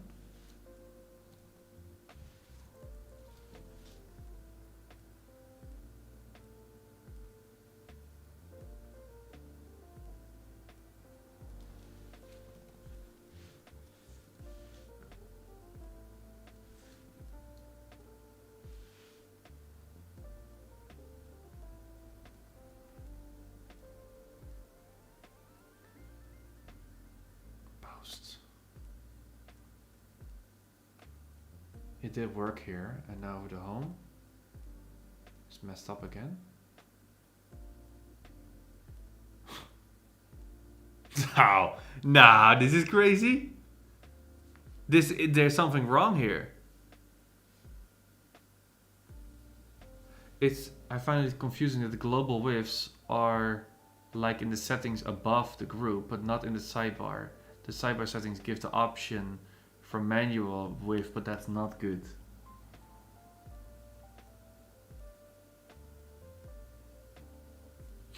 Wait, what are you saying? I found it confusing that global widths are like in the settings above the group. Yes, but not in the sidebar. Yeah, the sidebar settings give the option for manual width, but that's not good. Yeah, you don't want to control the width for every single section, right? I mean, sometimes you do, but that's not the first thing that it should show. It should just say like, hey, now the up.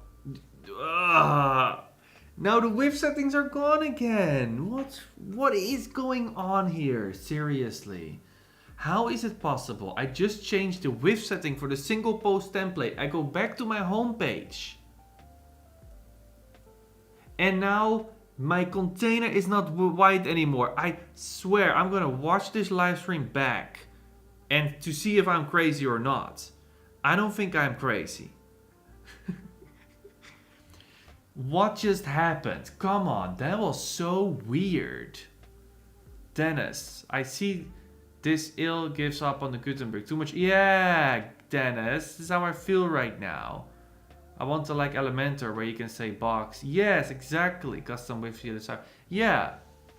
And soon with Elementor, you can say like, we make a class boxed and then we can make box 2 and box 3 because we have classes. This is so weird. Here, let me try one more time because what is going on? Why are my width settings gone? I just edited a single post template. Here, single post. Let's remove this shit that I just did. Content area. Here, what did I do? Remove this. Content area, the header also, remove it. Bye. So now this one is using...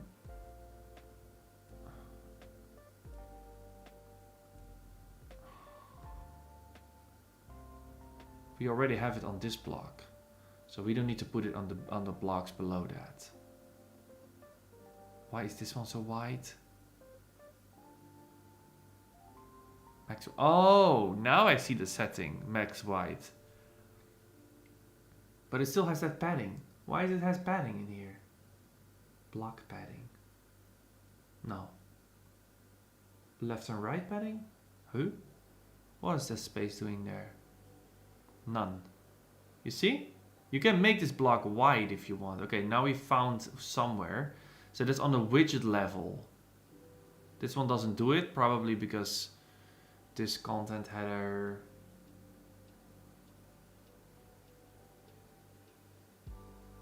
Yeah, that's probably not possible. It doesn't override it. That makes sense, I guess.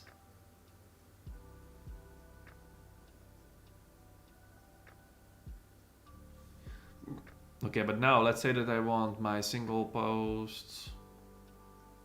Wait, was it like this? I hope so. Let's try. Let's go back to my pages. Pages, home. Here, now it's full width again. This is weird. I'm not crazy. This is weird. This is weird. What just happened, guys? I changed the width in a single post template that has nothing to do with the page template. And it's already weird, because there's 2 page templates in here. Page full width and pages, whatever that means. And index, whatever that means.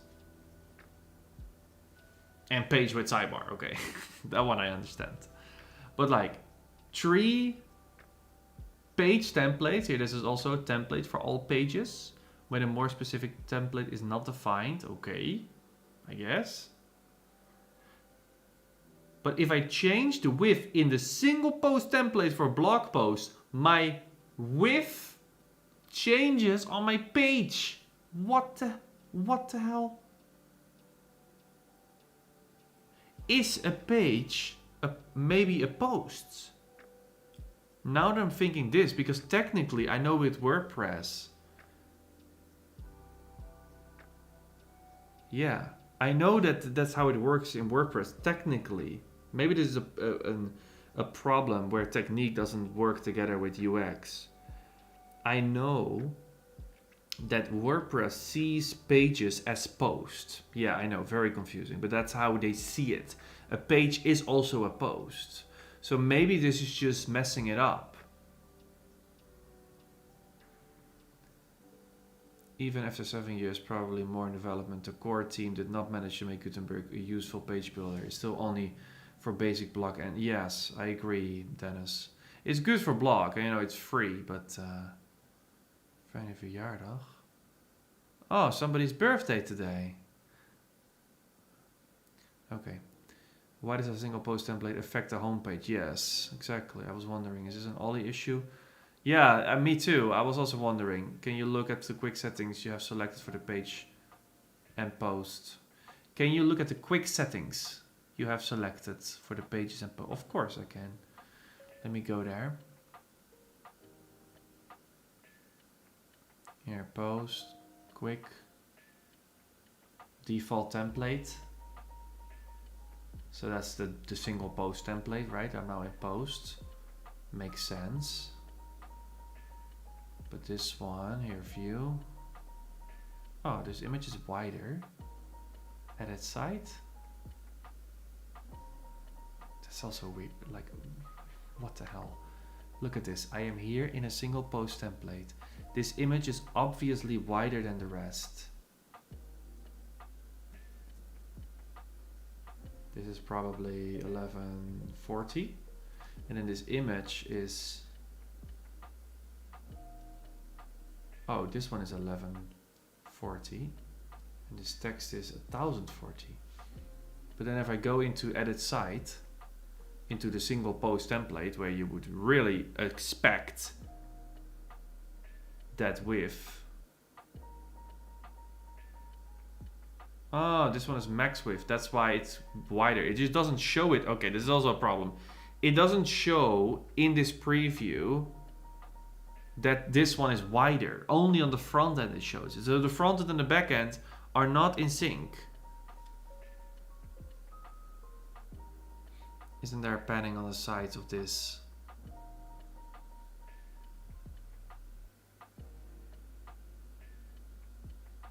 Yes, but that should add more space, not less. My point is, this one is 1260. You see that?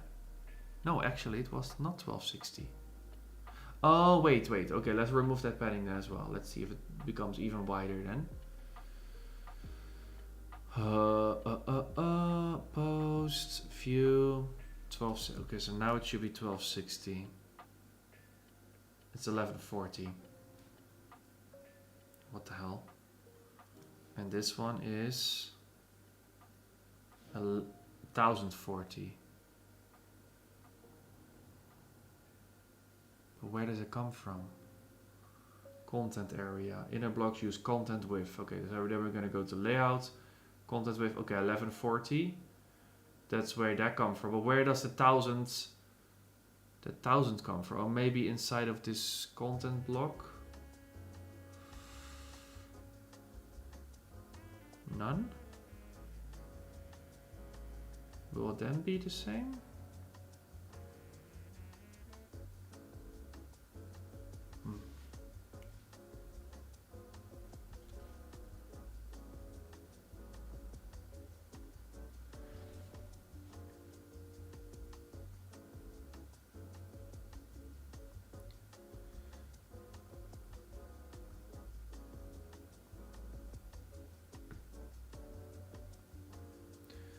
Content block has padding. Okay, well, let's check it out. The editor is fast though. That's I have to give it to them. The editor is fast. No, there's no add padding in here. See? Maybe yeah, this one, but it uses the main. There's no specific value here. It's not what you see, what you get. Yes, that's a huge problem. Wait, let me make a note about this. It's not always what you see is what you get.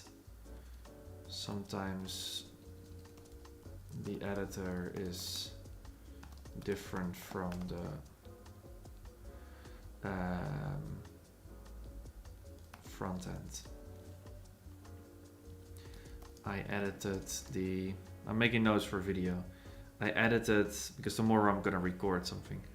I edited the single post template width and my page template width changed. That was a weird moment.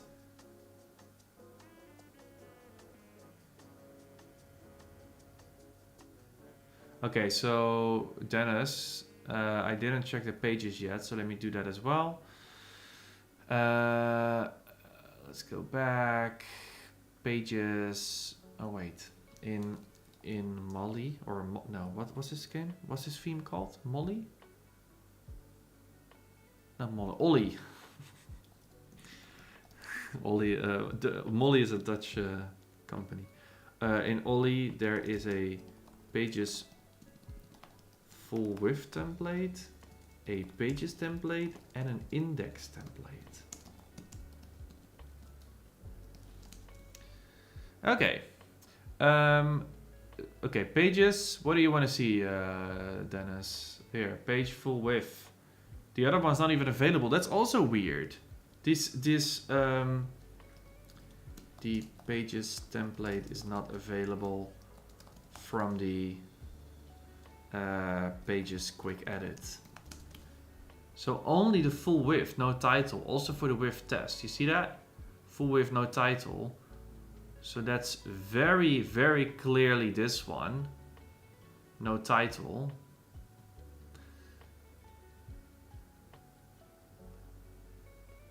What if we just delete all of this? Then it should use the theme. Here, these values. 1140.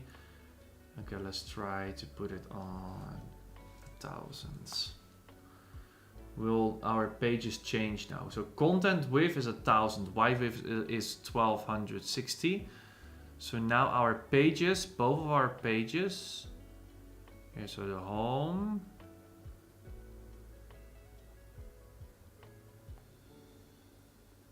the content width and not the full width.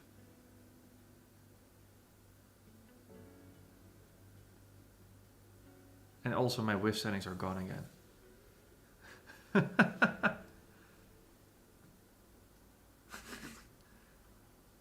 I am incredibly annoyed. Oh, I just solved it on my end. Oh, Paul is also trying. Made the content block full width. Just turn off inner blocks. Very... Okay, wait, let's try. Made the content block full width. Just turned off inner blocks, use content width on the very top group in your page template.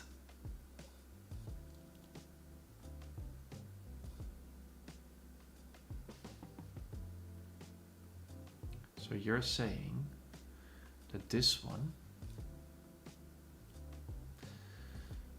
made the content block full width. Okay, so the content block, this one. Cannot make it full width. Maybe because this one has this on. And now I can make it full width. Now my width settings are gone.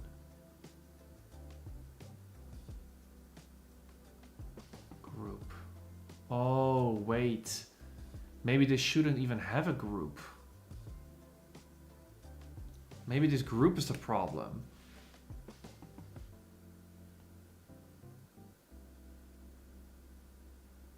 Maybe we have something here. Paul. Home. Oh, maybe that was the problem. That the group, it literally only should have a content block. See what I mean?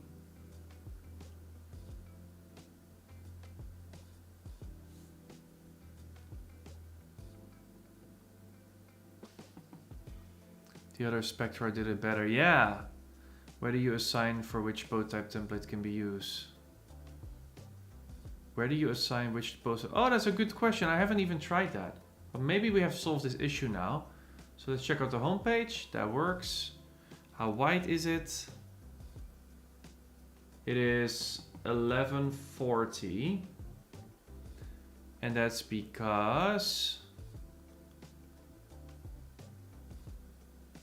our content used to content with, and in our layout it says huh? Oh my goodness. Okay, where is that 1140 coming from? It's set at 1000.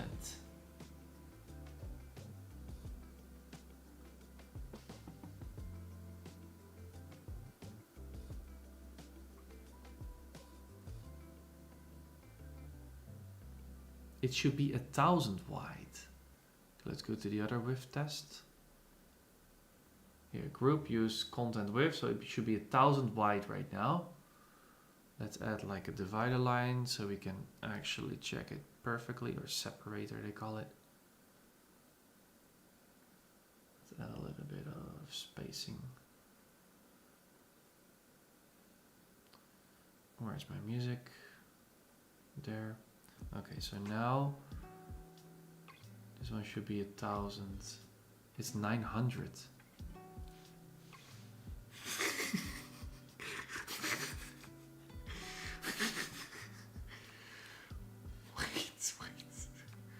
Wait. It's like, what the actual fuck?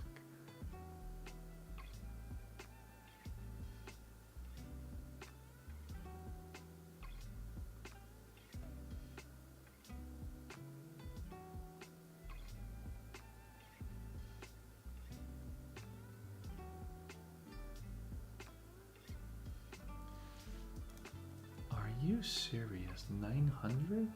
No. No. No, I'm saying I made it full width, as in this is what I achieved on my end. And then the home page is now different from the width test page. This one is 1140 still. Oh my goodness. Look at this. Look at this.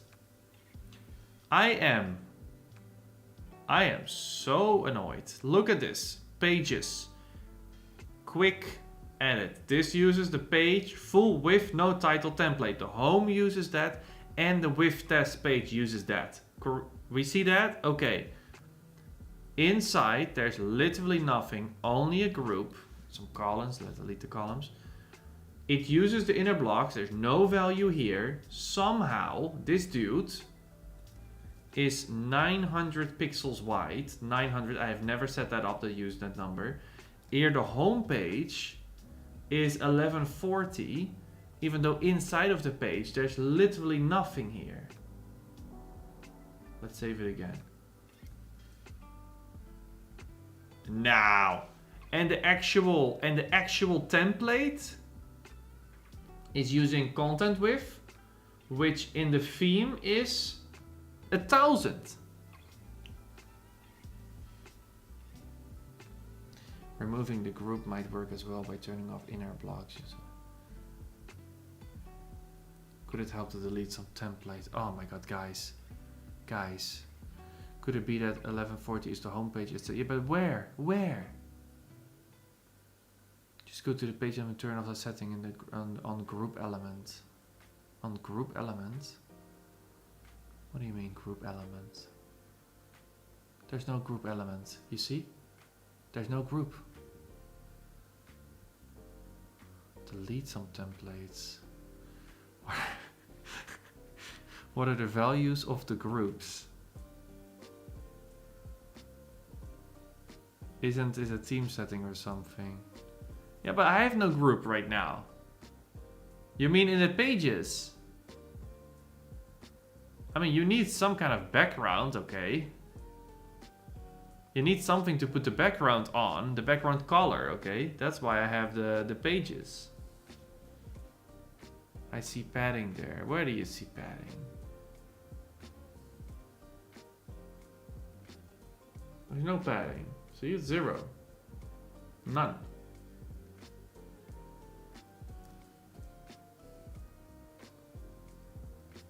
See? It's still 1140. It should be 1000 now. It's just a group. But is the group a section? Yeah, of course. I mean, okay, wait. Let's try something else then. Add before. What else do we have? Okay. We have more stuff. We have here, let's go to the plus. In terms of design, here, columns. Columns make sense. I don't like columns because it's a column in a column, but okay. Here, column, let's do that. Oh, we already have columns in here. So let's add some here. Let's also add some shit in here. And then this column is gonna be full width, but it's gonna use the inner block width. This looks different.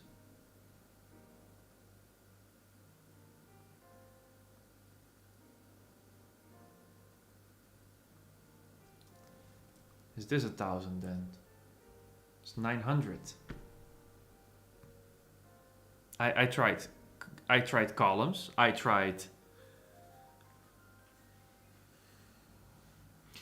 Wait.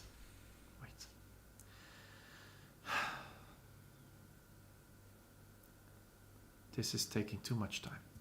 We're gonna move on to the next theme. I am going crazy here. This is not good. Editor. Oh no, wait. This is. We're gonna do another one. Come on, guys. Let's move. Frost. We're gonna do another block theme. Let's see if we have also these issues over there. Maybe it's just an Ollie mistake. Maybe it is. Schiet mij maar lek. Yeah, that means then it has no clue what's going on here. Here we have a nice frosty cake though.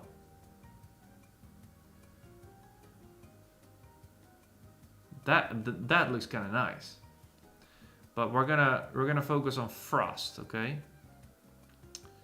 Okay, what do we have? Let's refresh. We have nothing here. Let's go to the editor. Yay, a new theme. Yay. If this turns out to be an Ollie issue, ooh, I'm gonna send them a few tweets. I am gonna say, I'm gonna bark. Okay. Templates. Let's see. Template. Yay. Block home index.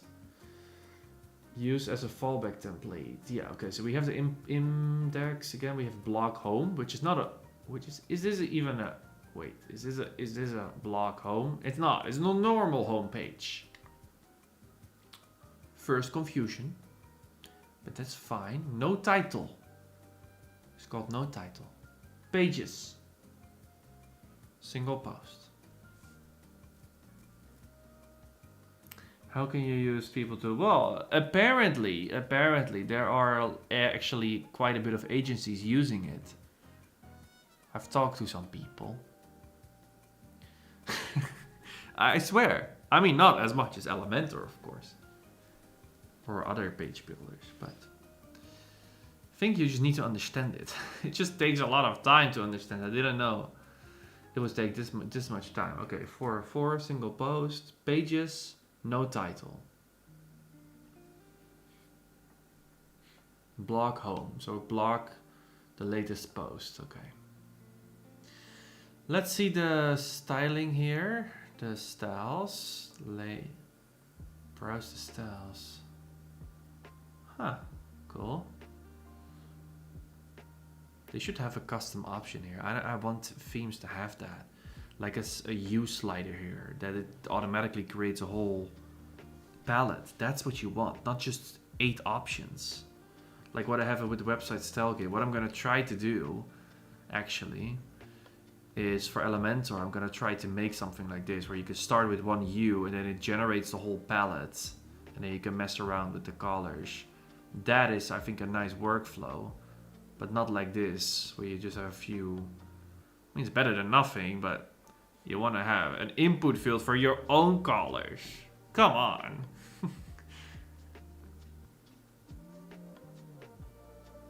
Here, you cannot... See? It doesn't change the other tints. It only changes the main color. They have gradients, oh, that's cool. That's cool. I've never seen that before. Okay, background. I want a soft background, yeah. Okay, layouts. Let's see, we have the same shit here. Content width, ooh, that's very small. 1200, so... This is weird. What's gonna happen to pages now? Let's check it out in this theme. We have default padding here as well, that's new. So, oh. Wait, is that for... Only the... Why only the top?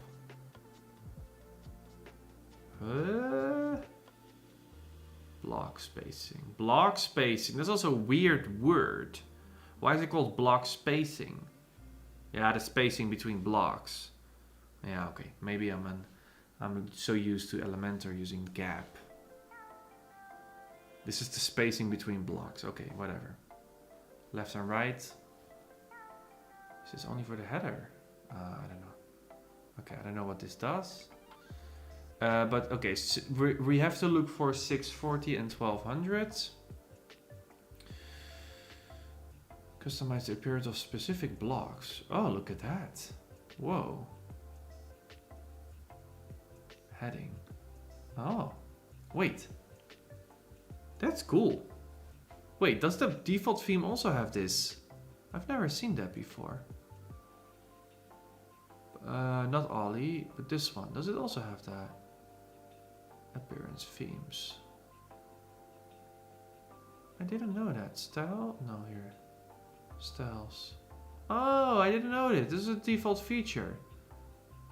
So you can like change how the def... Oh, that's cool. Wait, let me make a note of that. That's really cool. Nice. That's a good one. You can change the default block settings. This is not where you set up your fonts, by the way. You do that in typography. Let's check out typography as well. I haven't even done that with Ollie. What they should also implement, these block themes, is like a scaling. Elementor also doesn't have that. I have it. But I don't have a page builder, but here. Something like this. Where you have like an automatic scaler that like puts in the number, so you don't have to set that up. That's what they need. These themes. I hope in Elementor we can make that happen with classes. But a theme should have that. Where was I? Here. We have two fonts here. Install fonts. Okay. Install. Fonts were installed. Custom. Okay, so now we can select more fonts. Yeah, okay. So let's say we want to move to this one. Yeah, that works. Text. Headings.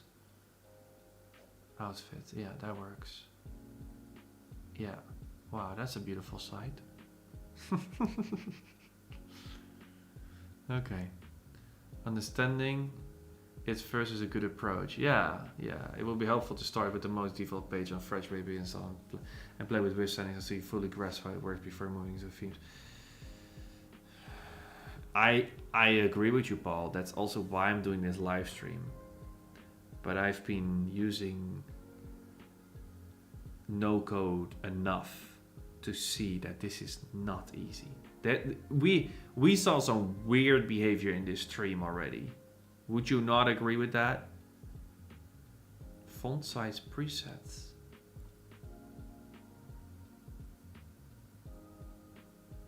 Oh, that's also nice. This is also a default WordPress thing, that they have fluid typography built in.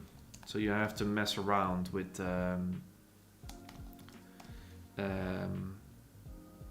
clamp values. Like I think Elementor should also have that. Okay, let's move on because we want to check the pages. So we're looking for 640 and 1200. Okay, sample page. What is this? Come on, let's go. Sample page. Paragraph. Oh, it just goes straight into the paragraph. There's nothing here, no section. So that's going to be defined here on the page. It's using the template pages. Let's edit that template, see what's inside, okay? Here, there's a group. It starts with a group, which is full width for the... Yeah, okay, it's a full width group. Then there's another group, which also doesn't have this one. And then there is another group, and this one has the inner block content width.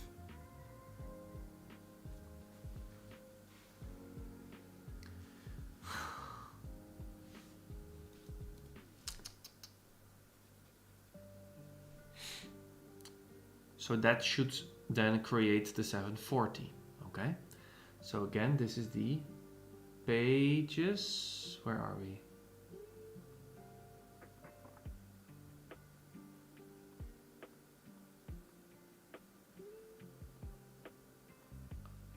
Pages template uses the content with, yeah, come on. 640, okay, so our sample page, yeah, whatever. Our sample page should be 640 wide. Yeah, that's 640. And that is because our page uses the default template. So what if we would do no title? What happens then? Still. And why is that? Because the no title template also uses content width.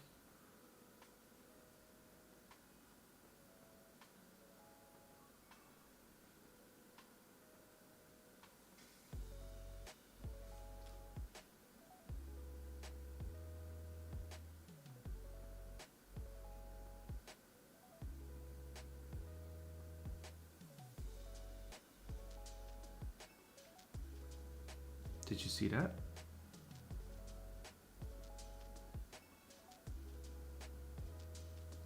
It's totally weird for sure, but there's some logic behind this madness. Really, Paul? Probably. So now this group is set to content width, but then this inner block, I've set it to max width. So then...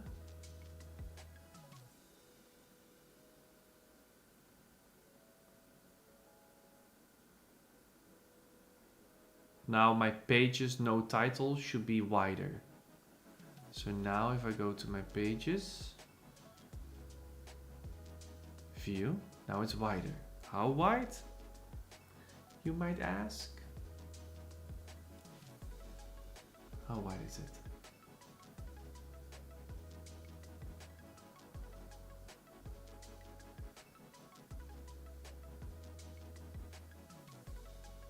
$11.20. 11 or 1200.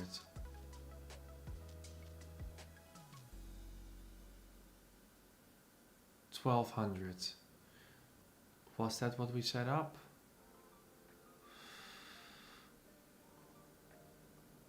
Yeah, 1200. Okay, so now I think I figured it out. Did I? Ollie. Let's go back to Ollie. I think I figured it out. Editor. Template. So this one. Here, this one should be in a group.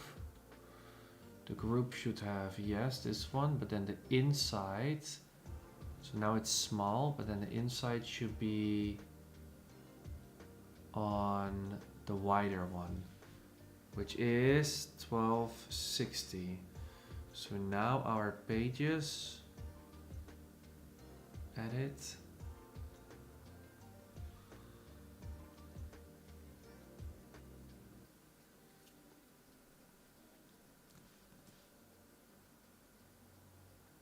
$11 for no. You're close, yeah.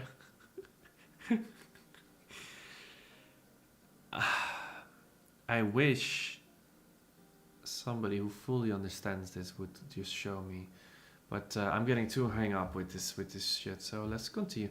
What is this theme doing? Does it have this other one? What is the name? Frost. What is it adding? Does it have widgets?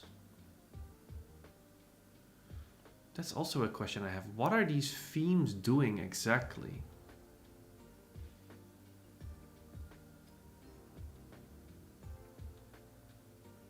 Are you editing the right template? Maybe, maybe not. Okay, let me check. Post pages. Quick edit. Page full width. Yeah. Pretty sure I was editing the full width page. See? Yeah, I was editing the full width. I was editing the right place. Here, template, you now have the group that wraps the whole content, and then the full width. Here, template, you now have the group that wraps the whole content. Yes, and then inside, set both of them to full width, and then turn it inner block.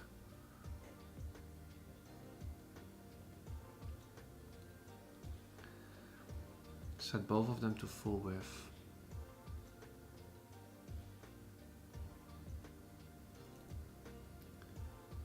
And turn on that inner blocks use content width of the top one. So on this one you mean. And then this one full width. Is this one it should be? It doesn't show it here though. Here it looks full width. So now this one has content width.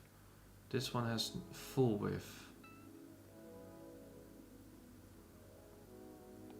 Okay.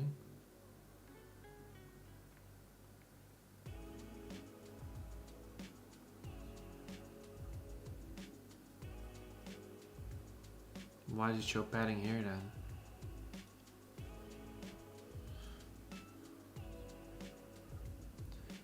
These templates mainly add the templates, so you can add some default block settings, fonts, and color schemes to custom blocks are added by plugins. For example, Spectra has a fee. Yeah, exactly. Okay, that's great. But then why do we have so many different themes then? Group full width content inner block disabled. Okay, Shanto, let's try it one more time. I find it hard to give up. You guys see that? I find it very hard to give up. Which is a good thing, but sometimes also not.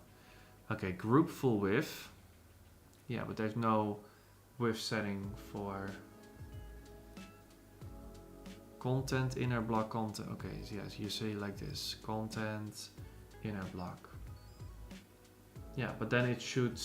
Do you agree with me that it should adopt the content width, this one for the global, which is here 1000. So now our pages that use that template, which is the home here, it should use 1000 width. Oh, this one does it. Okay. Are we getting somewhere?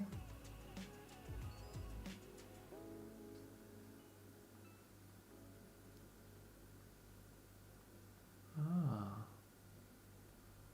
Let's test it. Even if I don't turn it on right now.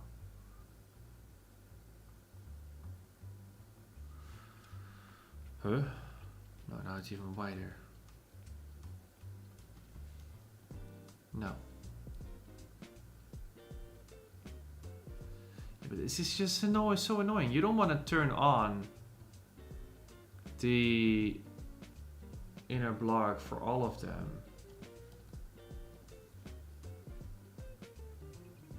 Nah.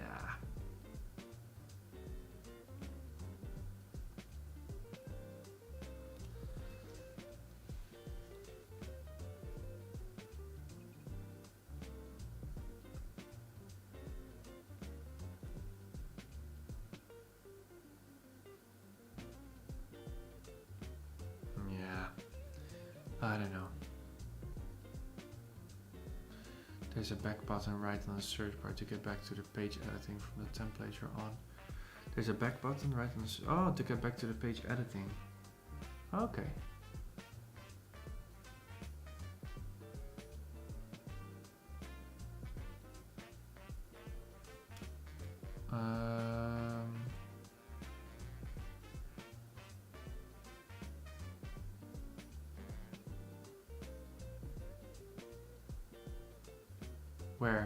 Where's the back button?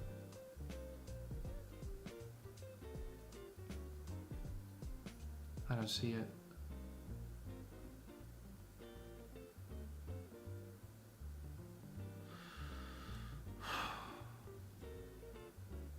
I feel like there's a problem with this one. I don't know. Maybe I just don't understand it. But this one has less issues. Sample page. Okay, let's try to add a group here. A group. So this is now in a group. It says use content with. What if I don't do that? And give this background a different background color.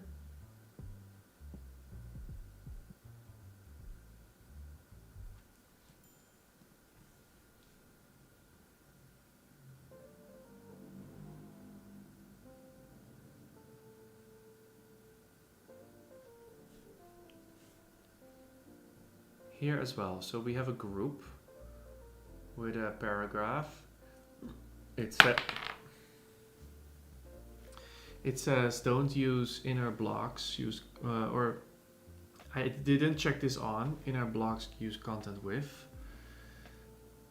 and that's because on this website, sample page.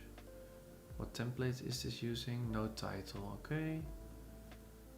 Editor, templates, no title.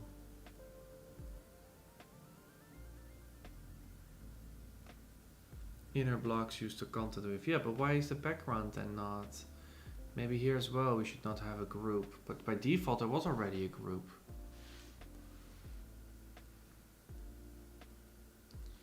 You need to navigate to the template editing from the page for it to appear. Template editing from the page. Oh, okay. From the page. I see. Okay, that's nice. But now it seems like you can't set this group to full width. Is that because the template block called content is in a group? I don't know that. When an editing page, go to right sidebar page template edit. If you open template editing, there will be a back button. Yeah, okay. It's fine. A few extra clicks is fine. I just want to understand it. I just think it's weird that this template, the content was inside of here. Here, this group is definitely, there's no full width section. The inner blocks use content with, right? So anything inside of it uses the content with, which is good. We don't have to put it here. Right, this one just uses, oh.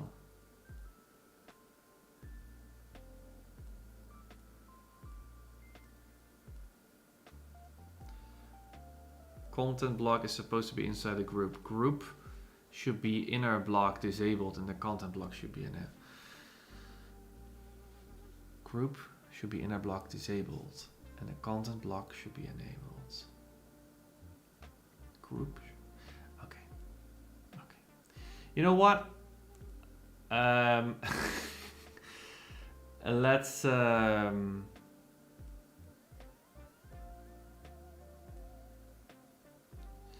save it for here. I wanna. It always takes so long. I'm not happy. I'm not happy with the progress I'm making. So I wanna test a few more. This always happens. It's a little bit annoying that I get stuck on these kinds of things, but it can really annoy me because I just want to understand it, and then I cannot simply understand it. Then I just want to figure it out, and then I forget what the goal was of the stream. I hope it's still enjoyable for you guys to see. Okay, so what is this? Block theme blueprint. Wait, this is not a block theme. Customize. Patterns. No results. Add a pattern.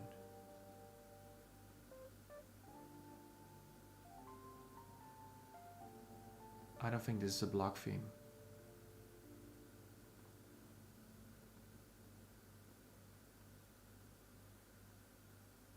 This is not a block theme. Stackable. No. Okay. Next one. Bloxera. Let's try that one.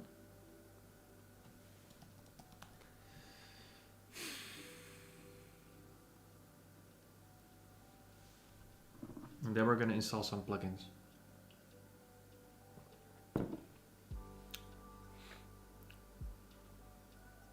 Jesus is a class. Yeah, that's what I thought. Okay. Bloxera, let's see. This one. What this one is? Wait, what is this? Why is it all dark? That's not a good start. Okay, what did it do in the background? Pages, simple page.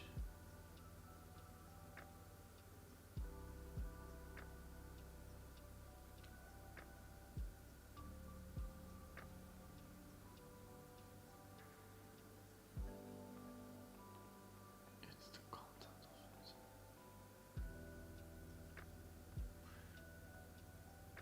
of it. Okay. Huh? It was just black and now it's white.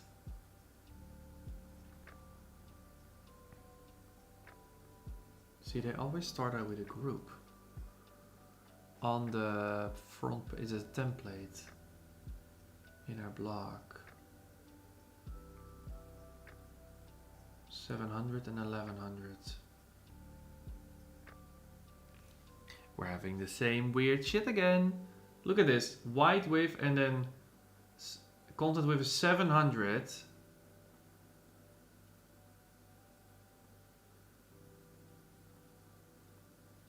It says use content width. This is not 700. I can guarantee you that. Front page. Okay, let's go to the home. Let's zoom. This is not 700. I can see that. This is 1100. Here. This is a lot more. 1100. Edit site. This is 1100, so it's using the white width. It's weird again, you see that? Okay, this one is full width, that's clear, but here this page. Full width?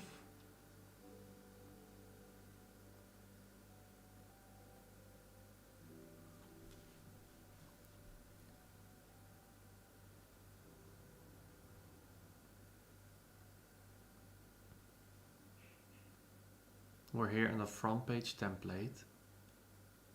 Maybe because this page is using a specific weight. No. I believe the content is in a group because the HTML, because in the HTML that group is acting as the yeah, I mean okay, but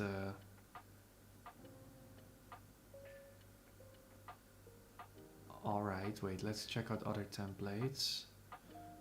What the hell is this shadow? That's disgusting. Who would ever do this? What the hell? That is a disgusting shadow. Wow, that is incredibly ugly. Why would they do that? Why would you present it like this? To show off what they can do? That's so weird. Okay, let's see the page structure. Oh, there's even more templates here. Oh my goodness. Page with sidebar. The pages even have comments.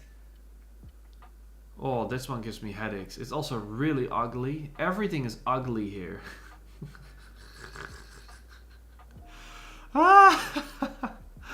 What the? Yeah, that is. It's disgusting, this one. What the? What? It's like word art. Yeah, what is going on here? Bloxera. You should be ashamed. This is incredibly ugly. And why is there even a comment box on a page template? Nobody ever in the world has added comments to a page template. What are these guys doing? Page card. Yeah, okay, that's okay. They have WooCommerce templates. That's the only good thing I see. Product archive. If you have WooCommerce installed, then you will see that. Wow, this is incredibly ugly. Styles, typography. Also, this one is wrong here in the preview.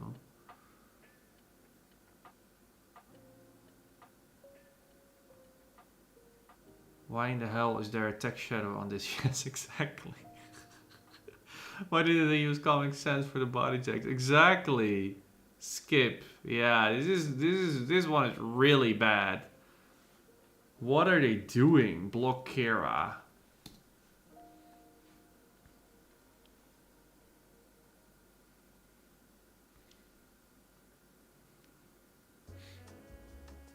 I'm not gonna buy this one for sure.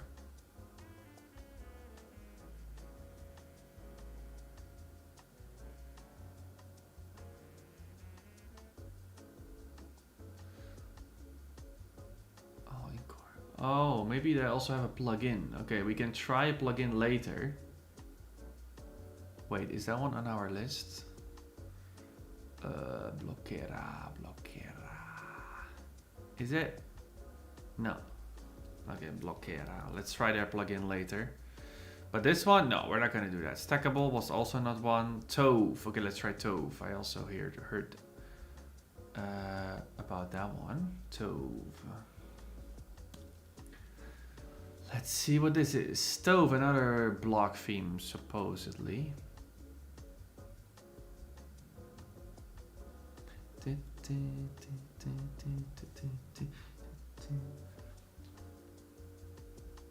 Okay. That first presentation is better. It's very simple. Okay, they don't have these preview, these styles, but that's fine. Layout. Here the white width is 1920. Whatever that means. Why? So what are the pages now? Padding. 6. Let's do none. Uh-oh. What's gonna happen now? I'm very curious. But I just want to see what the default is. So we have no padding now, and it's... Whoa, look at this. What the hell? Huh? Oh. That was weird. Okay. Templates. Yeah, look, that's a little bit cleaner. That's cleaner. Sorry. We still have page and page without title.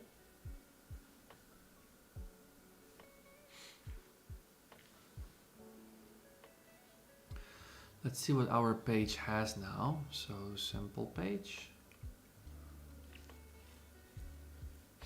Let's open it. Yeah. Let's see what's inside here. Okay, there's nothing inside here. So this page template is using the pages template. Let's see what's inside the pages template. Okay. So if that page would have a featured image, it will be super wide. Let's test that. Post or pages, sample page. We're gonna set a featured image. this one.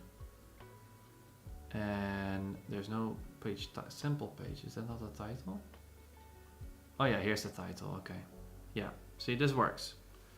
And this one is for sure 640. Yeah. Okay. He burps on the street. Yeah, sorry Dennis. Come on, come on. Finally, those 2 projects I was working is over. Ah, nice board. Welcome back to this stream. We're testing out block themes. We've been so disappointed with the way the content width works in Gutenberg. There's this thing that there's content width and white width, and I still haven't figured out why it's there. I feel like, you know, think about this. What do you need for a website? You need pages and you need posts. But the post template, you can just set that up in the post template. You don't need a whole global setting for that. What you want your global settings for is for the main box container. So I don't know if we need a content width and a white width. I think the choice for FSE is not that important. Maybe it's interesting to use paid plugins with 25 cents of plugins seem to make a difference. Yeah, I think so. It doesn't seem to do a lot, these themes. Let's do that. Let's go in 2025. Let's add some plugins. Okay. No, Dennis. Hey, I'm not a developer, eh? Not everybody is a developer, Dennis. Come on. Where's my list? Here. I want to try CoBlocks from GoDaddy. Let's see what that is about. Page builder Gutenberg blocks. That's also annoying that they call themselves a page builder, even though it's just a block selection. Right? We still have no answer, by the way, what kind of theme we should use. Maybe the default Gutenberg is fine. The default theme. Can't help it is, yeah. I mean, I like the vibe code, but I like to add functionality to WordPress websites, but for the basic stuff, I would never do that. Okay, page builder content blocks for Gutenberg. Let's see. We're gonna go to pages, sample page. Let's sit down again. Getting a little bit tired.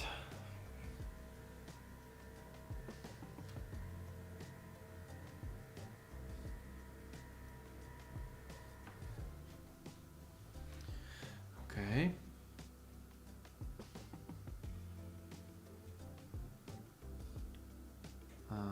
Let's add a group before.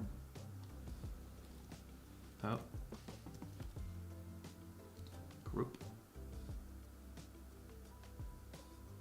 Full width. Oh, okay, that's full width now. So, content width.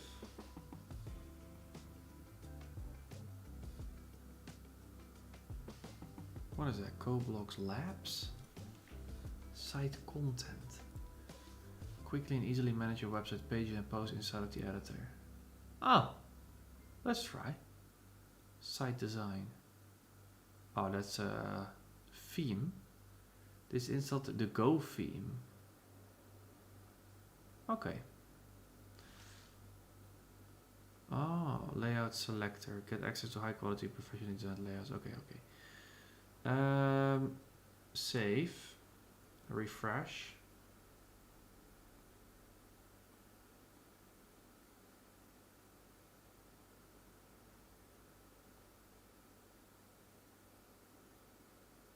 Okay, I don't know. Let's just add this one and then plus.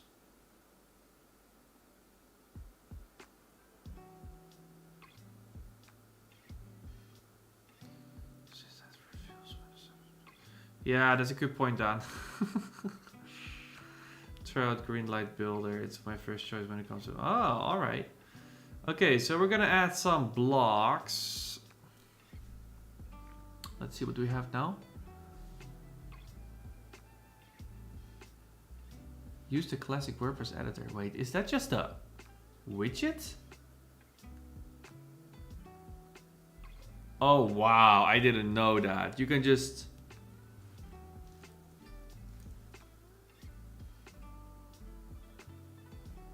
Oh wow, that's cool. So you don't have to... Oh. Okay, that's cool. I didn't know that. Oh, that's cool. Okay.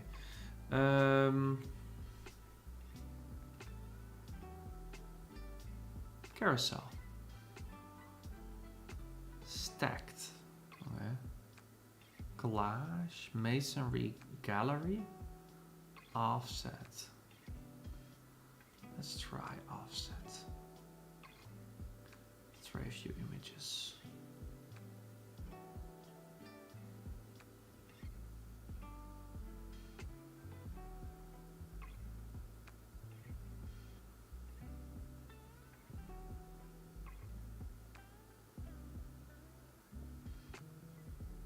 Whoa. Whoa, whoa, whoa, whoa, relax.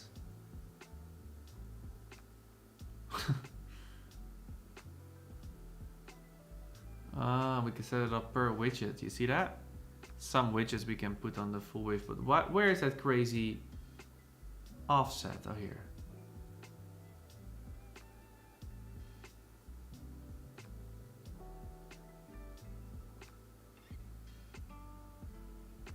Bug, yeah.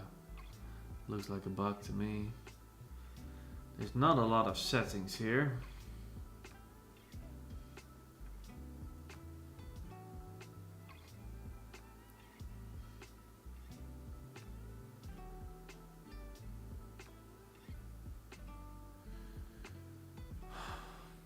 Okay, next one. Cannot figure this one out. Post carousel. Ooh. Post and post carousel. Okay, I want to see how they do posts. That's nice, but what is it? Is it one widget? Yeah, it's one widget. What can you do here? Post content, show that. Okay, let's not do that. Oh, there's literally nothing in here. My blog, external feed. There's not a lot in here. There's no custom post types.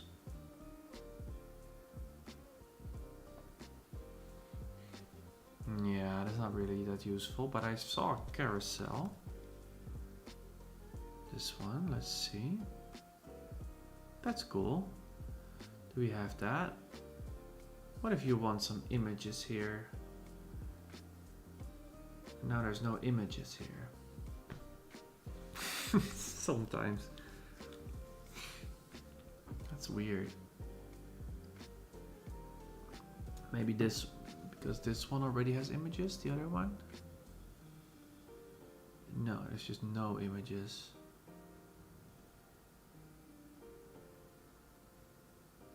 The carousel also has, there's almost no settings here. This is very bare bones, this CoBlocks widgets, very bare bones. I don't like it that there's no settings. Shape divider. Okay, let's see what kind of things they have. Okay, they have a few options here. Rounded. Can you decrease the... Okay, oh, that's easy. Yeah, this kind of works.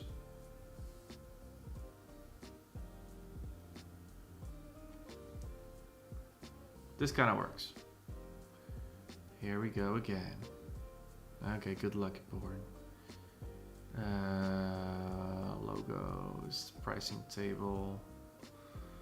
Yeah, probably also quite basic. Add features. Okay, so I can add... Can I add a list in here? No, I cannot. No, okay. Feature 1, feature 2, okay. So what if I want to decrease the... Oh,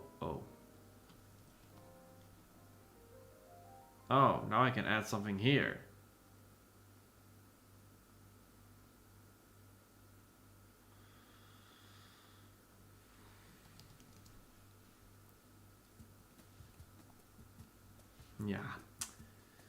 Yeah, guys, this is very basic. This plugin, very, very basic. I could not live with this. I cannot live with this one. This is very basic CoBlocks from GoDaddy. You can, yeah, this is not very useful. No, we're not gonna do that. Wait. No, I'm not convinced. This is very, very basic. No, we're gonna deinstall this one. I don't like it. Plugins, see you later. Very basic. Can we make it?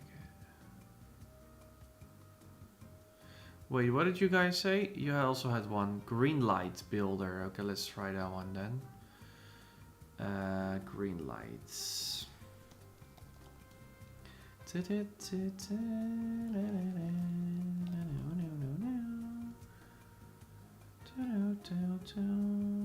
GreenShift. Do you mean GreenShift?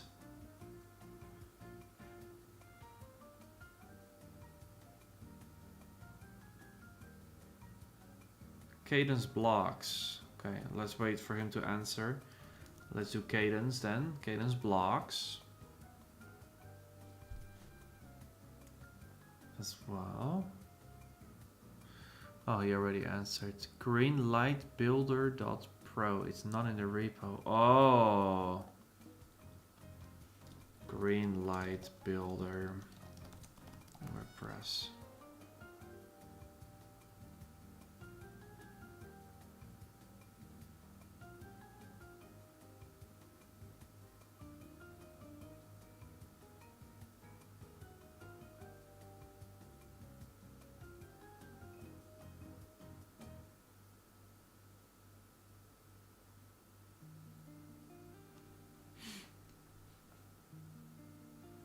Okay, we have another one to test.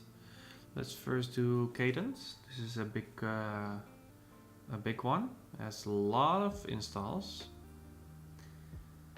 So let's go to pages again. Sample page, edit.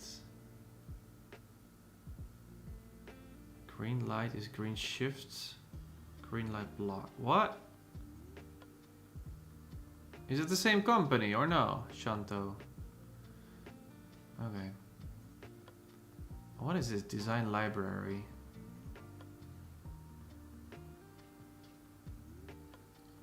So it's the same dev. Oh, same company. Okay. All right. Okay, let's see if these templates are free. Oh, premium. Can we filter?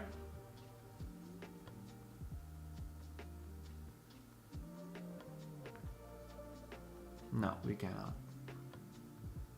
Very basic templates, but that's fine. Let's try to add this one, which is not super easy.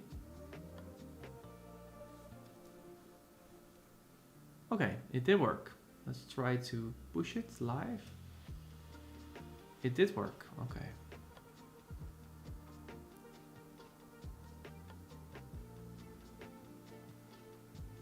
Okay, so that's a template.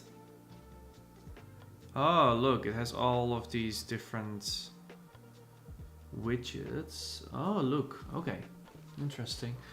So let's add in heading ourselves. It puts it at the top. It's interesting. Elementor doesn't allow that, to put the extensions on the top. Okay, section. Full width.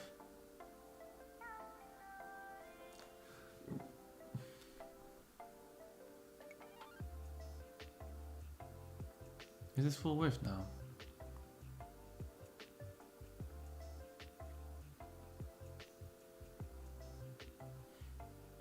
I don't know. Why does it start out so weird? The button, the gallery is before the heading and the button.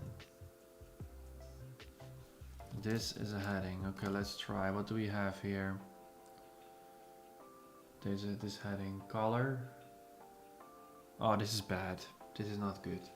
Because it's not connected to the theme colors. That's not good. Or is these the theme colors? Okay, let's try. Let's do this purple color, and then we're gonna go to appearance editor, styles, colors. Oh, maybe it is our color. Okay, let's try to change that to pink. Save. Maybe it is. Maybe I judged too fast. Yeah, okay, it did that. Okay, sorry. It does load in the colors from the theme. That's good. What about the typography? H2? Yeah, it just adopts that, right? I don't see any like classes or something. Oh, here you can also change it. That's nice. It's one click less. Alignment. Also nice. Max width.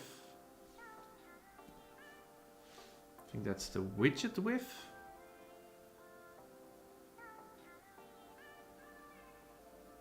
Styling. Advanced typography settings.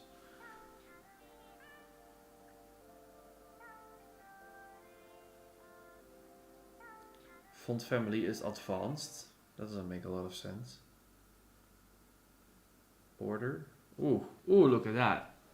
Oh, that's an ugly UI. Look at that. Here. Look at that. It makes sense though, but it's really ugly. I cannot deal with this kind of shit. I cannot. Eh. Whoa, that's cool.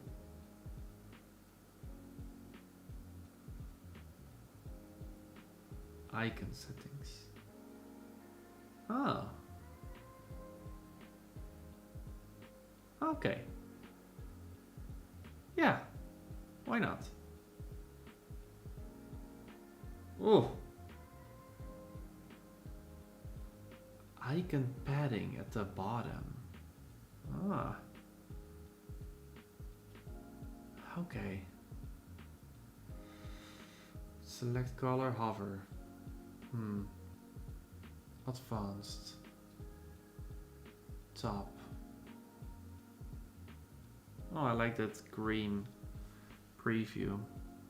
That's nice. There's no dynamic content here. Which means that this heading widget is not really useful. If there's no dynamic content, it's not really useful, or maybe you should have the pro version for that.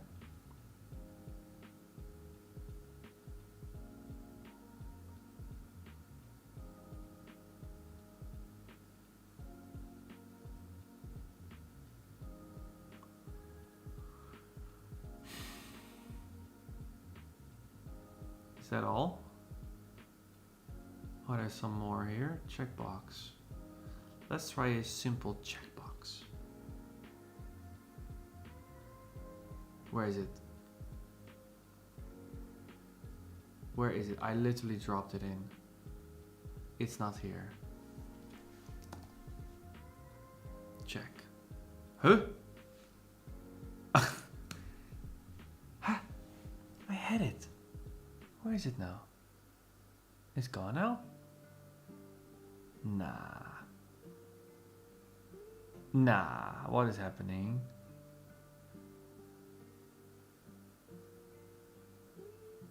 Icon list. Okay. Test. Test 2. Okay, so what is this? Icon list. Icon size. Line width. Okay. Stacked.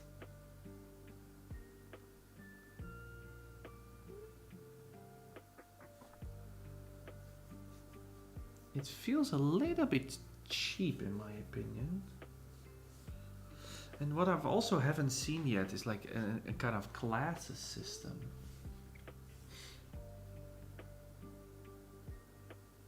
Now the font family is part of text styling.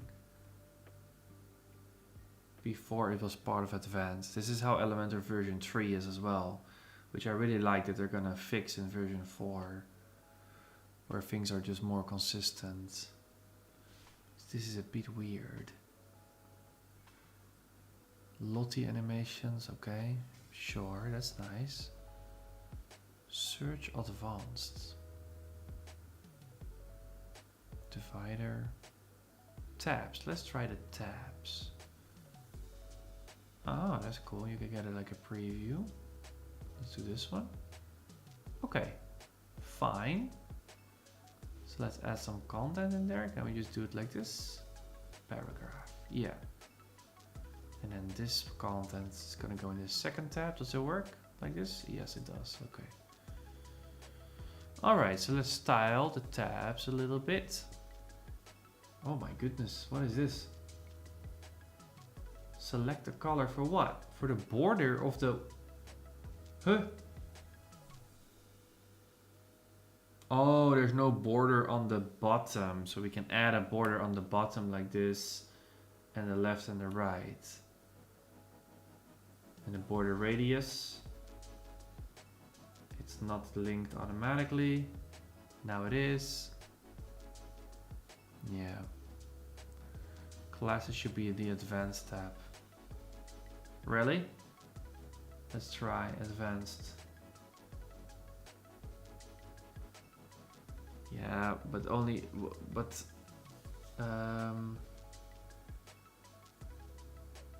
where do you manage it then? Do you have to code it yourself? Because I feel like this is a default WordPress Gutenberg class feature.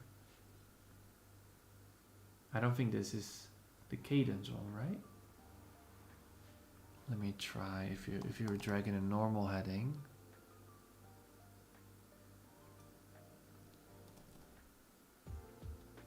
Here, here additional CSS classes. So that's it's a Gutenberg feature, but it's not like what you can do in Elementor, where you can just save things as a class and then you reuse it later. So I don't know where this is saved, the information. It's probably if you use custom CSS, then you can do that.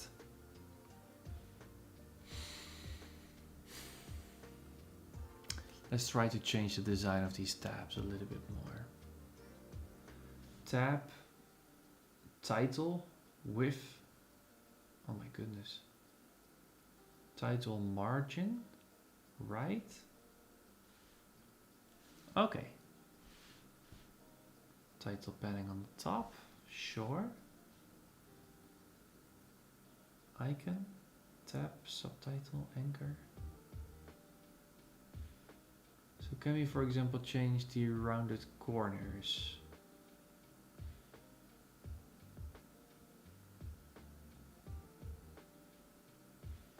That's the font setting, width, spacing, border. Icon size. No, wait. Title, border radius. Yeah, here. Yeah, we can do that.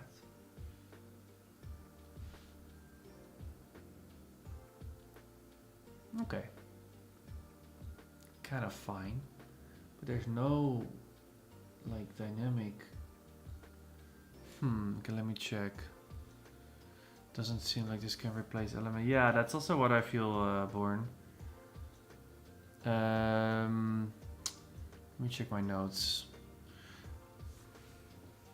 Maybe I can try.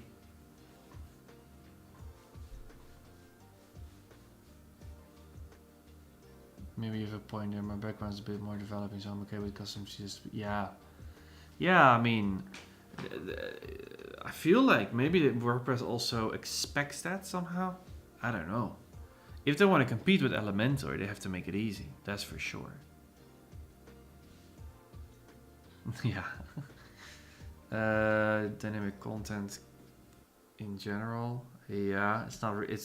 Most of these widgets don't have dynamic content features. Loop carousel, we haven't seen that. Only very, very basic, but not custom post type. I know that in the paid version of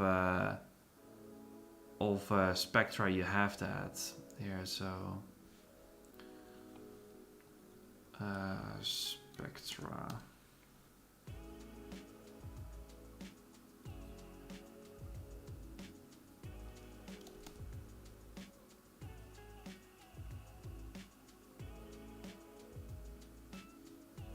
But then again, that's not super cheap.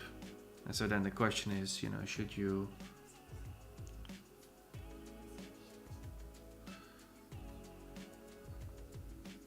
Dynamic content. This is probably it. It is possible through full-set editing to set default block size. Yeah, I've seen that. I've actually discovered that today. But not sure if it's possible to set multiple global block styles like you can do with multiple templates. Yeah. Sure. But what you want is the way that it's gonna work with classes. You have a multiple class. You have a heading light and a heading dark, and then you can add the heading light whenever it is a dark background and a heading dark whenever it's a light background. And you want to set that up front. Like that's what you want. Also in GreenShift and green light is good query builder part. Okay. I'm working with one broken. Okay. So this is probably not available for free. Let's continue. Where were we?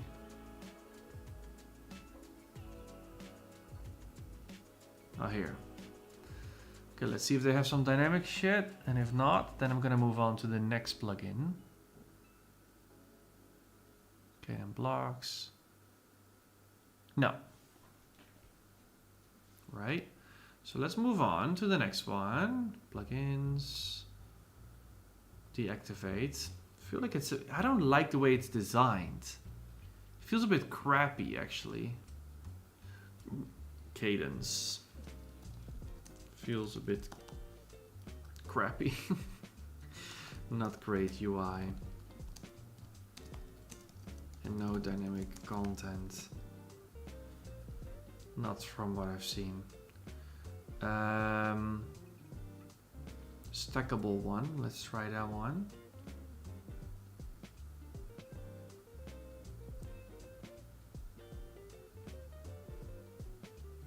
Oh no, wait, I had this one that you guys recommended from the downloads. Oh, wait, let me just search it myself. Here, GreenShift Builder. Let's install this one, let's see.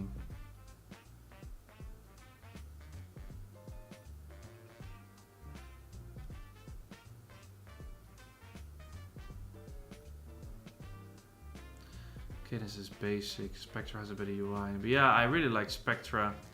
It's better. Oh yeah, I've seen this one. Query is pro. Yeah, how pro? Let's see. Oh yeah, I've seen it. GreenShift. I think they have an add-on. No. GreenShift WordPress. This is one of my test sites, by the way. Here. Pricing. They have add-ons you can buy. Design pack, query add-on, a listing.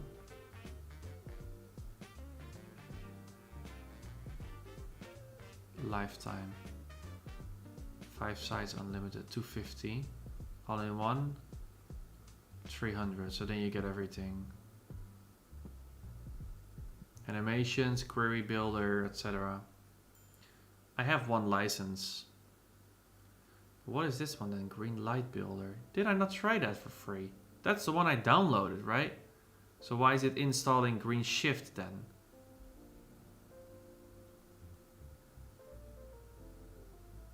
All in one is best. Yeah, of course. Of course. Okay. We have a... It's called Page Builder here. Settings.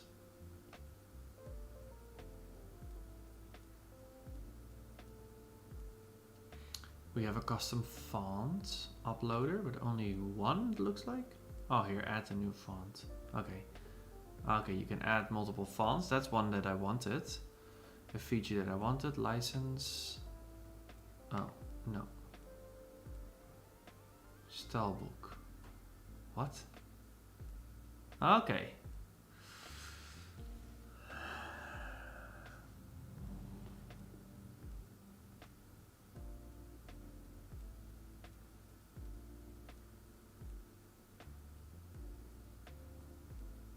Whoa, what is this editor? It's different. Try the editor. What is this? Okay, it's loading in the theme colors. Oh, these icons are way too small. Look at that. That's way too small.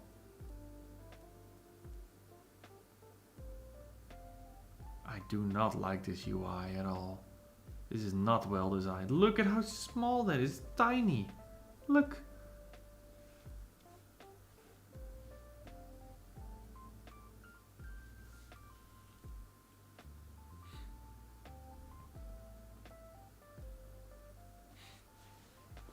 It feels like Divi, like this. Do these settings then also, do we also have them on the right side? Wait. Where am I now? Dark mode.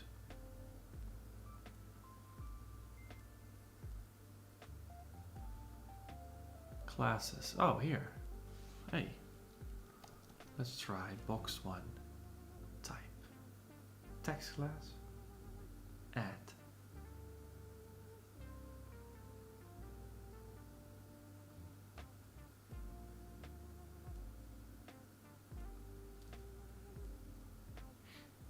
GreenShift page builder class. Needs to zoom in to see. Yeah, exactly. I'm not seeing anything. What is this class thing? Type text class. Add new.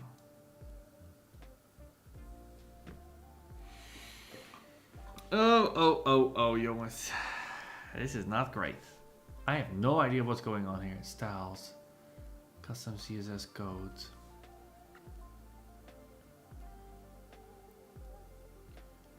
Color presets. Why is this so ugly? Does it save it in your theme?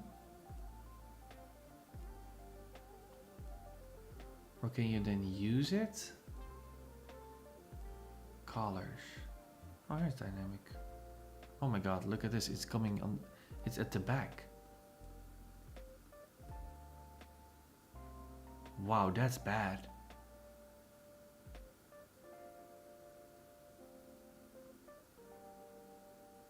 That was my only complaint. It can easily compete with Bricks and Elementor. Well, not in terms of UI, for sure. UX seems to be very big. Yeah, this is really messy. What the hell is going on here? It's behind this layer. Look at all this crap. It is way too chaotic, this builder. This is not good. Okay, let's go to the editor. Pages. Let's not judge too fast.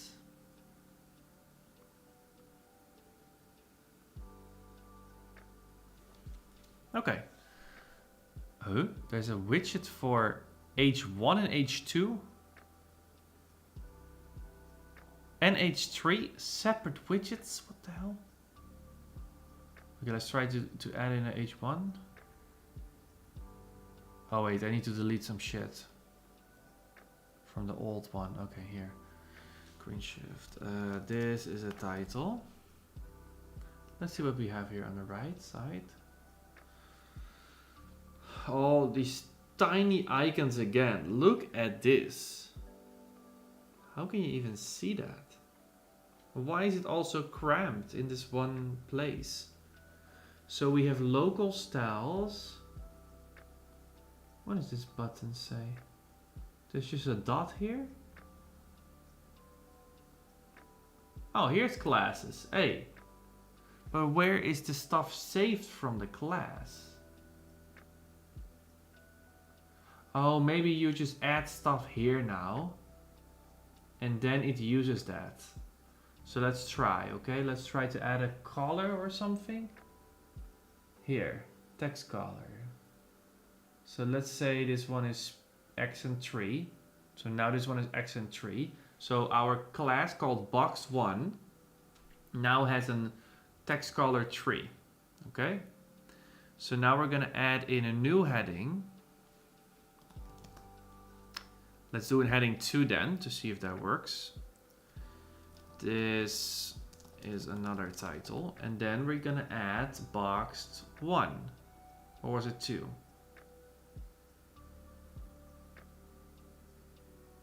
I don't remember. It was box 1. That didn't work.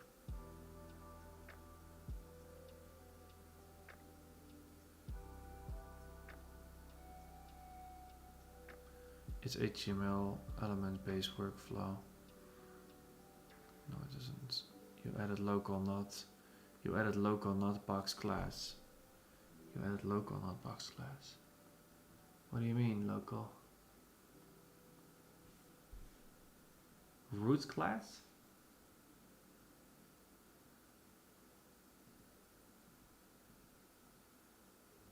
Save.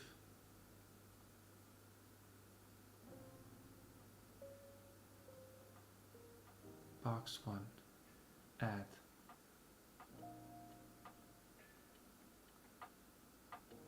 Oh, now it's doing something.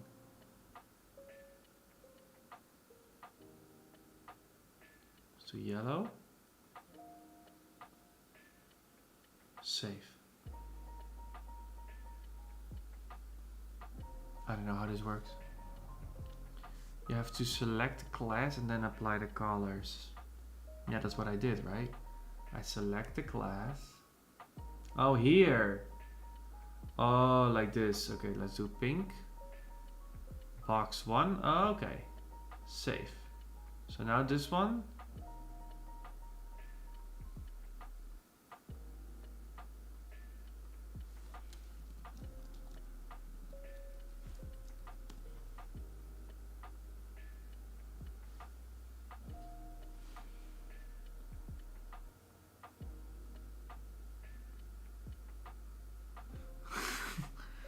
Wrong again. Later, Rena, I'm off. Later, Dennis. Click on box 1, then you have style stuff, then you add and save. Remove the other.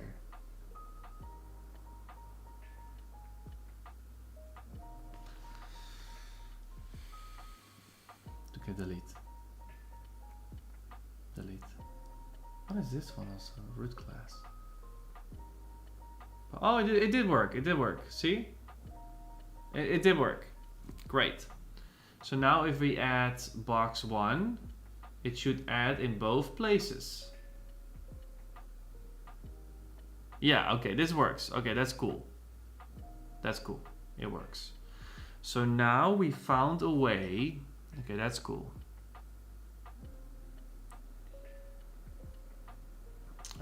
Classes. So green light or GreenShift. I don't know what the difference is. Has classes, but UI is very busy. There you go. Yeah.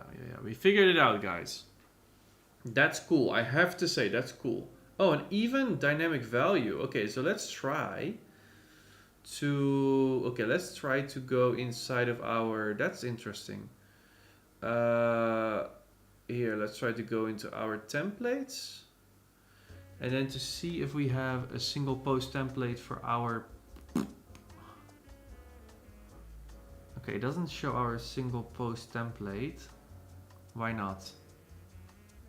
Add a template. Oh, here.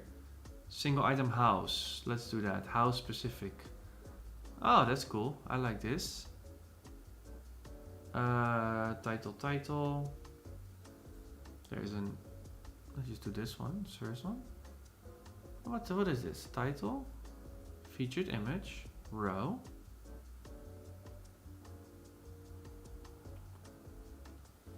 That's the content. So let's add a custom field with our heading block. Heading 3.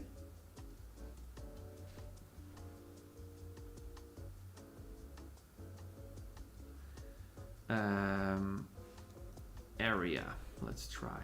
Enable dynamic. Oh, this is a pro feature. Okay. That makes sense. So again, how much was that?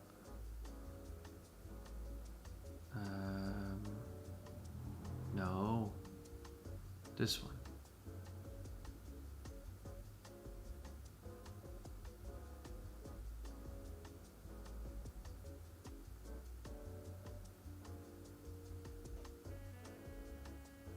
Is this the same? Or you say, oh, I see what it is. This is the pro version, right? The pro version of GreenShift, you say. Repeater field, API connections. Oh yeah, for how many websites is this?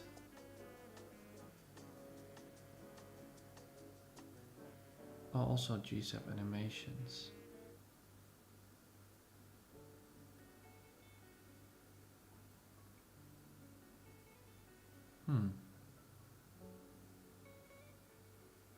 Pro again, yeah, of course.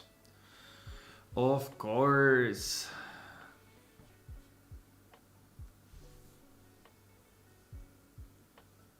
I feel like this is the cheapest one we've found so far.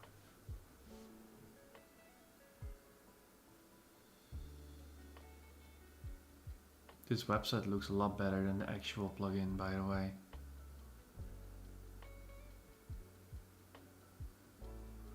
GreenShift is in the repository, but is it the same plugin? Yeah, I don't know. Query animations and dynamic content are pro.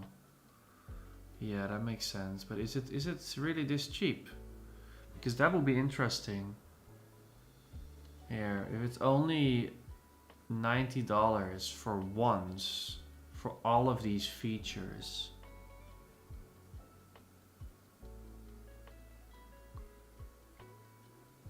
That's pretty cool.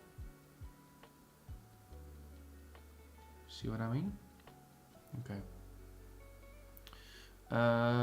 No, so this is not going to work. But we have another plugin for this.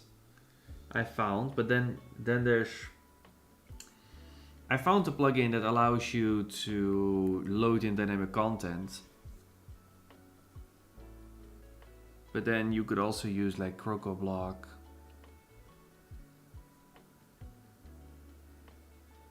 But then you don't have all the other options. That's the annoying thing about Gutenberg, honestly. So let's say that you want to have, let's say that you install, let's say that you install JetEngine. Let's try. I'm just gonna install JetEngine. Plugins, add plugin. I want to see how that works. JetEngine. Let me just try to find that on my computer. Oh, I'm a bit tired, guys.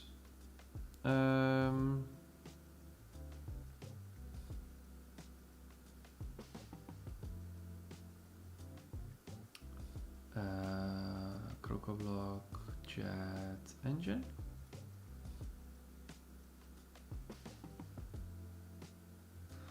Or maybe this is the Elementor version. I have no idea what I'm installing now.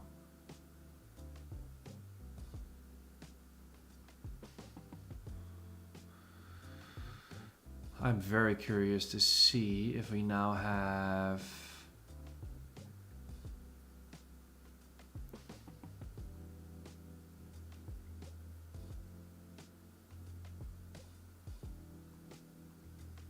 oh, I didn't save our work.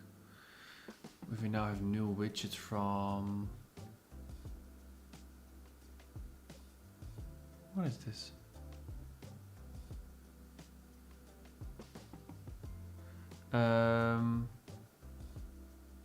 Oh.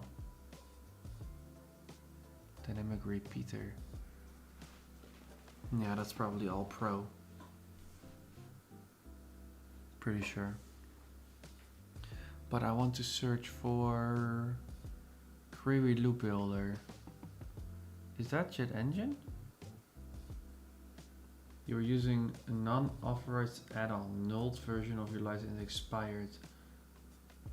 Okay, but is this... Sure, I can activate it, but is this... Oh, no.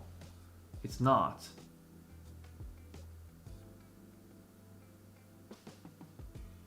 This is GreenShift again, right?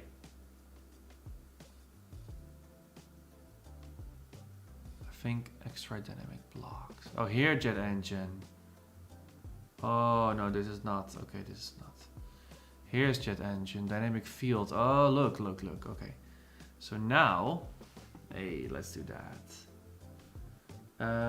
Title. Oh, now we have all of the fields from ACF, I guess. No. Meta query. Oh, here, ACF. Area. Can we do like before and after?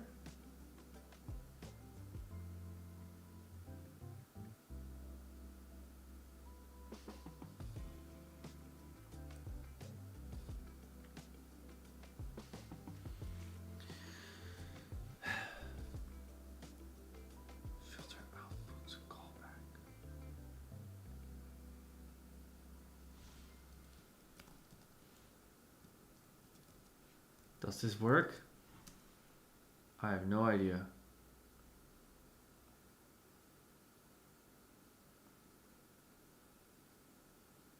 Where are the styling options as well?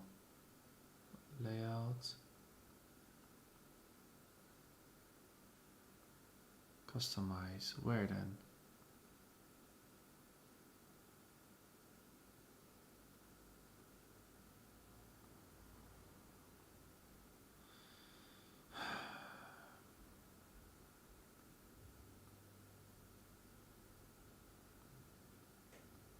I don't see it.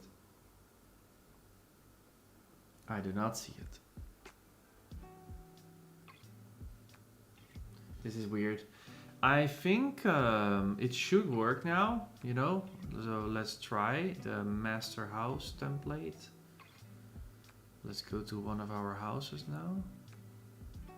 Houses. View. Yeah, it does work. But then the problem is now that you don't have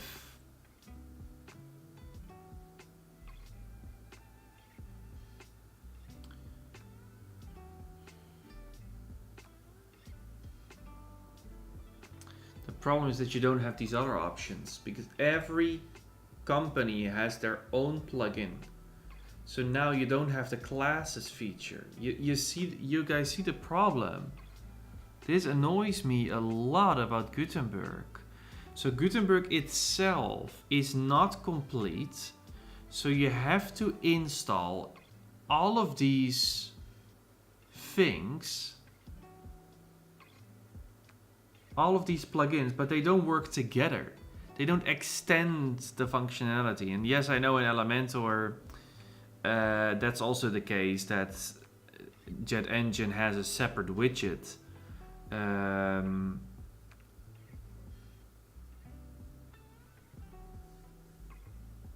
But with Gutenberg, you need a lot of add-ons for basic stuff. And I feel like, I don't know exactly, but with Elementor v4, the companies will probably, like CoBlocks, they will probably have to adapt to v4 in order for them to be accepted. That's what I feel like. Just add the class name to advanced. Yeah, no, but that's coding again. That's coding. That's a problem. Like you can of course go to here and then add a class, but then you have to code again. And with GreenShift, you could just add the class and edit it visually. I want to edit visually. I don't want to become a developer or coder. I'm a no-code developer. I want to work and teach in no-code way. I don't want to code. Okay? That's a choice I make. And so, yeah. That's just an dynamic field option to send a Gutenberg. Yeah, that's what this is. Here, let's scroll down. Let's see what they offer.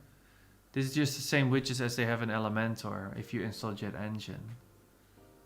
See, listing grid is the same stuff. So you can just select a listing. We don't even have a listing. Where do I make the listing then? That's interesting. So where's the query? Yeah, that's of course it's not gonna work because we're inside of a. We're not in the side of the right template now. Let's try one more template. Let's do block archive right here. This could work.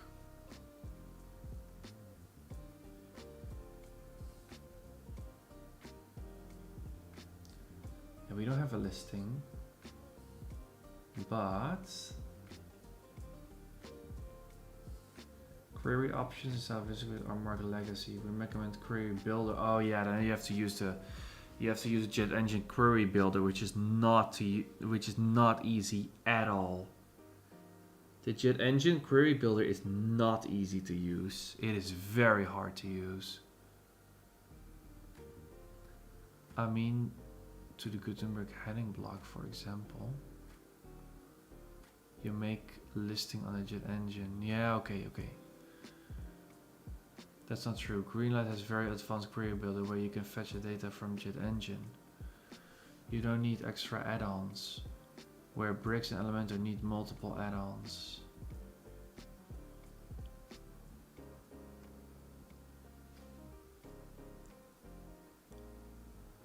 Oh, I see what you mean. So you're using JetEngine as a base. Yeah, but with Elementor you also don't need add-ons, right? If you have JetEngine and Elementor Pro, you're good to go. It's just you have to learn JetEngine.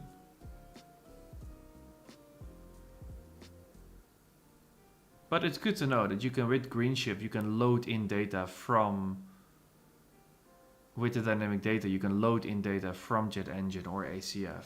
That's good to know. But that's the same with Elementor Pro, I feel like. Yeah, so now you have to make a listing with JetEngine if you want to make this work, right? Yeah, listing. And then you have to... Wait, but how do you do that then here? Do you edit it here? How does that work?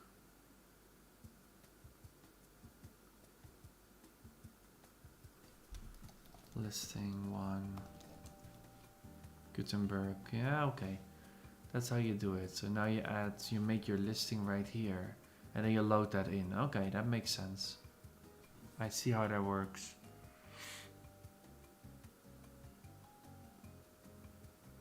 Yeah, so similar to Elementor.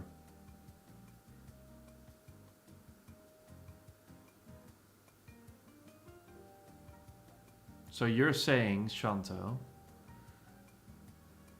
that if you use GreenShift, you can load in, you can still use their classes, their animations,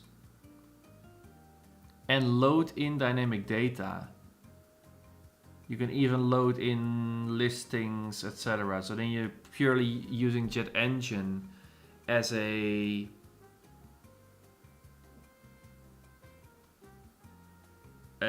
data basically, but not as blocks. Am I understanding this correctly? Exactly. Okay. Yeah. I believe the engine adds a database icon to blocks, like the default Gutenberg header. Oh, really? Dan, that is cool. I didn't know that. Let's try. So like a normal heading, you say? Dynamic title.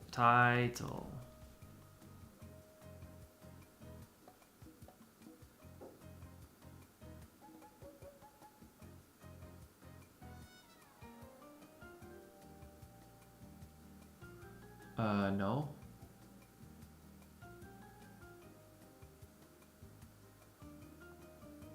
I don't see. Oh, here. So, hello.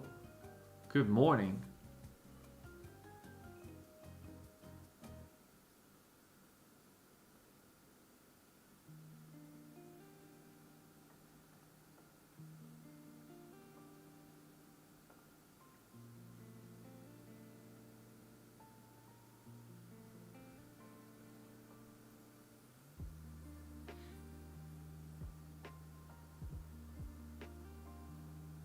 Why does it not show me the title?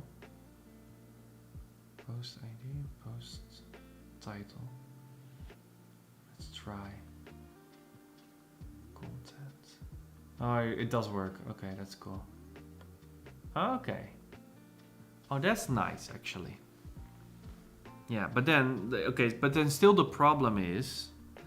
Oh my god, I need to sleep. I need to sleep, guys. I'm really tired. But still, the problem with Gutenberg, would you guys agree, is that there is no consistent experience.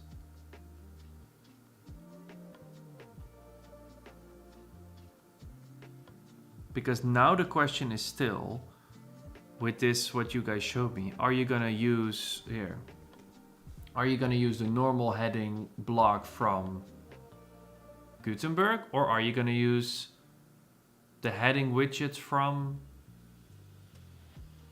GreenShift? Which I don't really like, because I think they are quite chaotic in the way they do their interface. With all of this shit.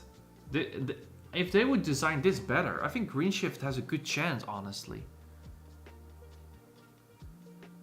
Didn't know this was possible with Core.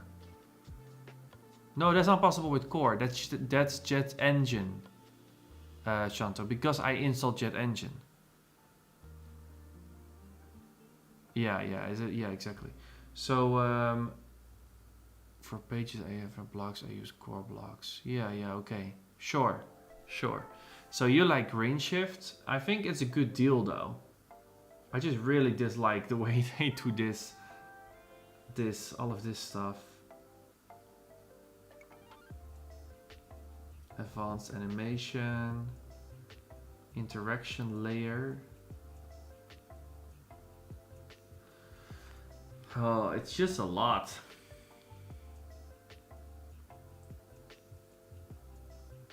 It's just a lot to figure out. Wow, so many options.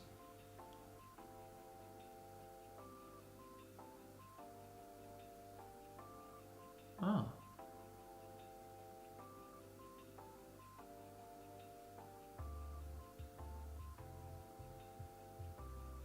Wait, there's some dynamic data in here.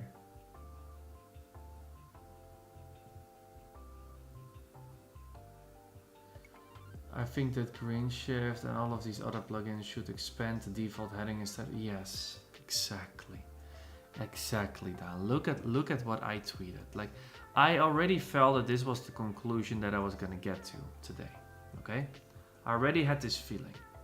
I've been streaming now for 3 hours, and look what I tweeted.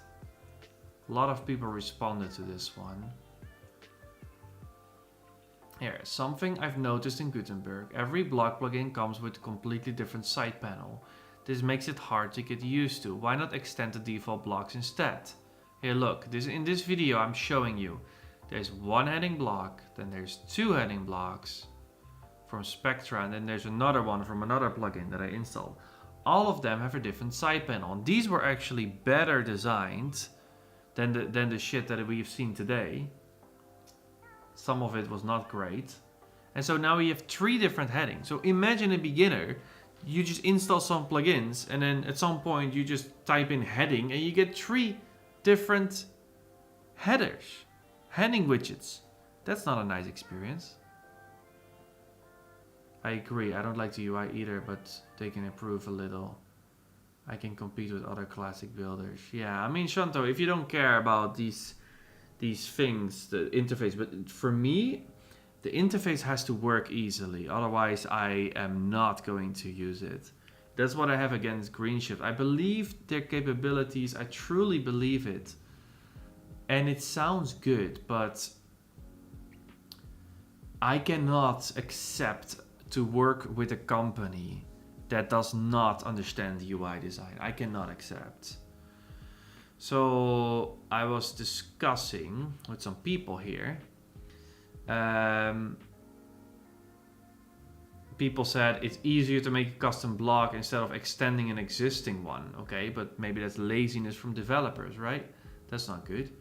Just gone down the road of for extending of existing block precisely because of this. Wanted to clean familiar UI for users. New to the plugin scene, but causing a little disruption as possible. So there are people who are trying this, okay? It's because CoBlocks uses WP design system and the block plugins use their own design system. Another problem. You don't want that. Oh yeah, this one. We can try this one. Blocker extends Gutenberg. Hey, Bloxera. Wait, have we tried that one? Bloxera. Have we tried that one? Let's try. Plugins. Okay, let's try this one. Then I'm gonna sleep. I'm very tired. Okay. Let's see what we have now. If we install this.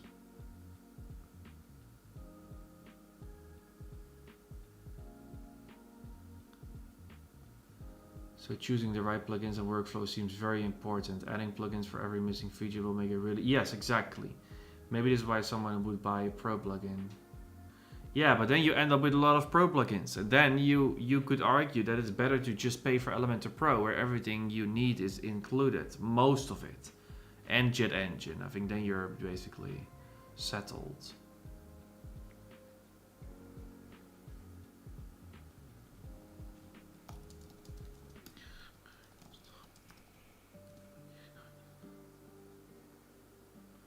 Okay. The full editor. Okay. Let's see.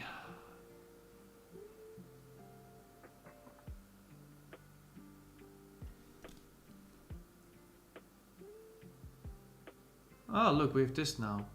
Or did we not have that? Whoa. Whoa, look at this. Whoa. Okay, so now it looks like... Choose a heading. New heading test. Oh, now... Okay, this is a plugin that extends Gutenberg. You see what happens here?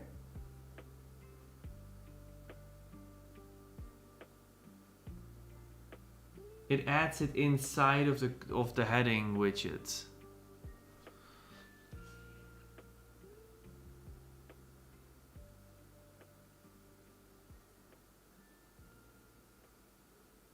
Theme fonts, okay.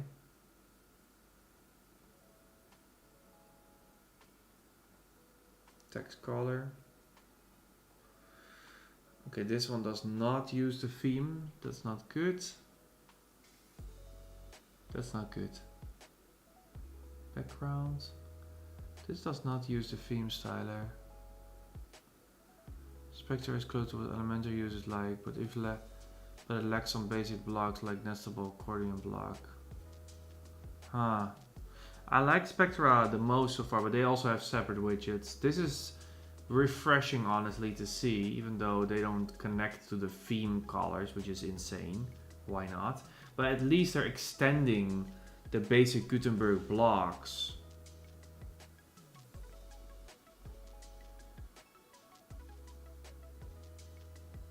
Oh. Look at that. Okay.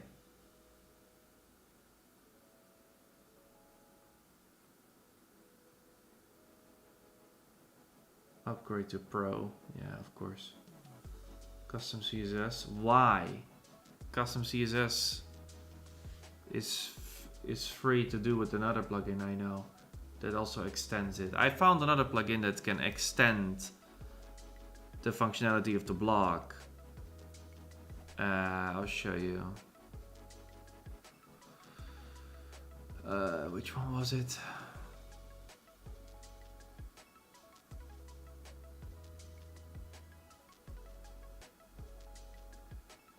Classes plugin. Patterns, I think patterns, CSS, I think that was the name. But this is, oh. This is interesting. This is the first one that adds functionality. It looks a bit crappy, but I guess it's fine. It doesn't have classes. Yeah, you don't get everything, eh? So now, you know, where do we get classes then?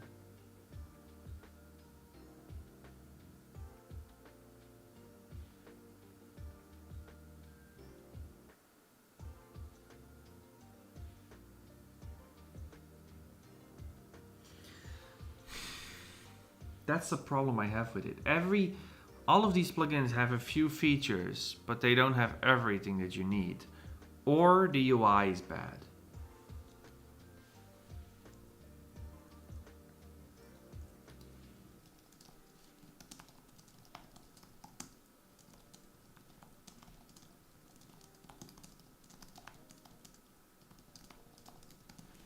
That's the problem. For me, 100% installs feels scary against 1 million installs for Spectra. Yes, that's also true. I have that. I have that too. It's very scary.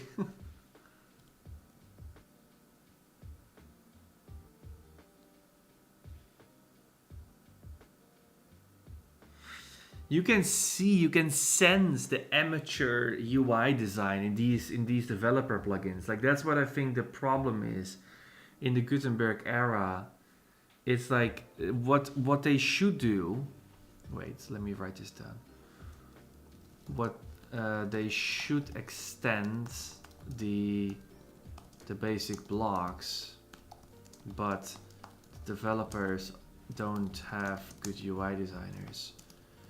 This is what WordPress also doesn't have that much, but especially these block developers. They don't have good UI designers. The best one I've seen is Spectra, to be honest. So that could be an worthy replacement. Or like, you know, what we saw with Ollie. This one. Then you get all of this shit. I don't see the dynamic stuff I'm looking for, but I'm guessing that you get, I hope, I don't even know, but I guess you're getting all of the features that you need.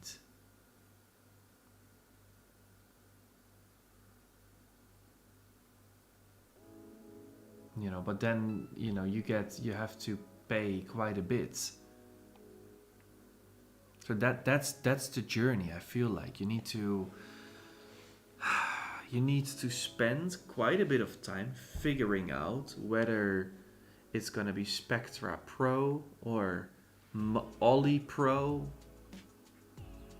and then you need to learn that whole system. And then I still don't know if they have all the features that Elementor Pro has. Probably, I guess. But do they have a classes system then? That's what I want. I want an all-in-one. That's what I like about Elementor and Bricks, for example. If you buy it, it's all-in-one. Dynamic content, animations, and there are also some extensions, right? But this is not. I don't feel like Gutenberg is extension kind of, because the bare bones Gutenberg is very, very bare bones, way too bare bones. So you need a lot of extra add-ons.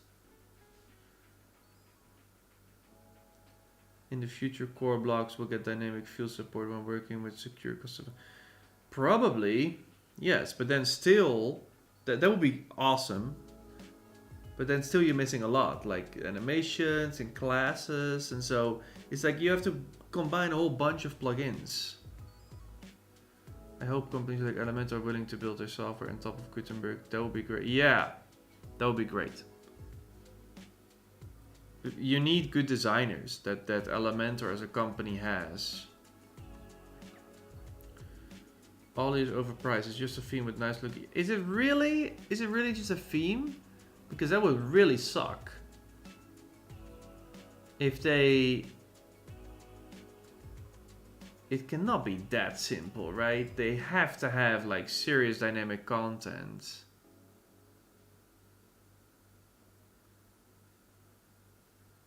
It doesn't say a lot though on the pricing page. I'm a little bit worried about this. Why is it so much? I don't care about templates.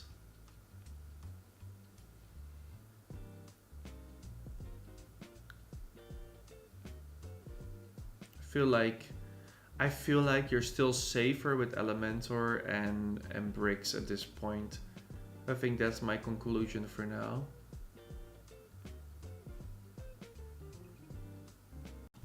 Hey folks, Mike here from Ollie. So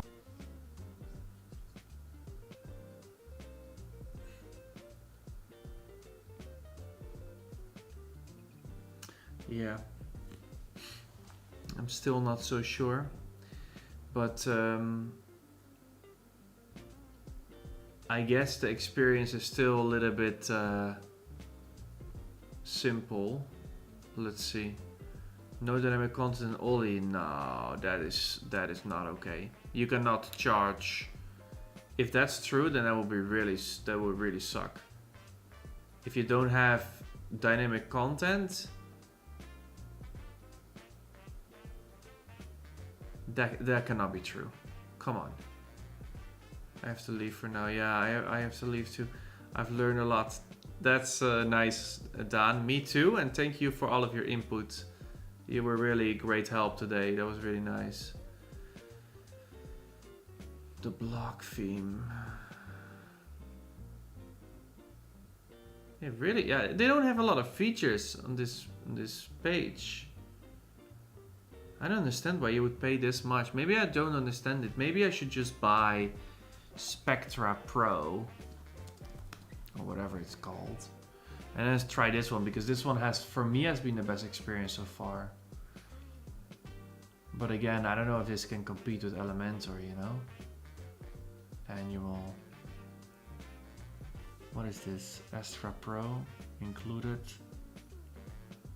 Oh, maybe this is the price then. 1,000 websites. $90. Maybe I should try this one next time. Loop builder, dynamic content. Maybe that's what I'm gonna do one day. Only Spectra generate blocks and green light value for money. Yeah, okay. I think I'm gonna write that down. Yeah, that's a good one. A good value for money. So Spectra simplest package, 1,000 websites. What did you say? GreenShift or green? What was it? Green block? Green light? Green light? Let me open that website again. Here, this one. I want to try this one. And then here's Spectra 1. Like 98 per year. And what was the other one? We were no accordion block in Spectra Pro yet. Like no accordion block at all. Accordion block should be dynamic, by the way. That would be really cool. Generate blocks. I haven't checked it. Is generate blocks a classic theme?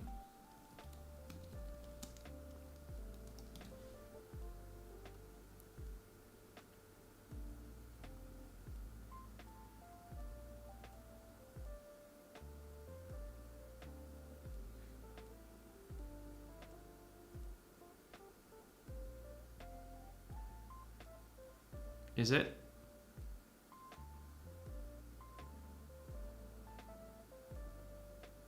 And this one has an accordion.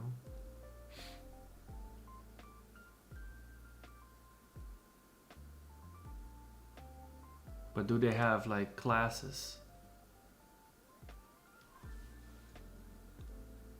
That's the question. That's the question. You can compare UI quickly in Spectra, but quickly is an abandoned project. Yeah, I'm not gonna invest in abandoned project. I would never do that. I feel like you need a lot of focus to get it right. And Elementor is, as a company, is focused on it, you know? That's good. It's hard to pull it off. Generate blocks to build, generate presets to theme, and it's class.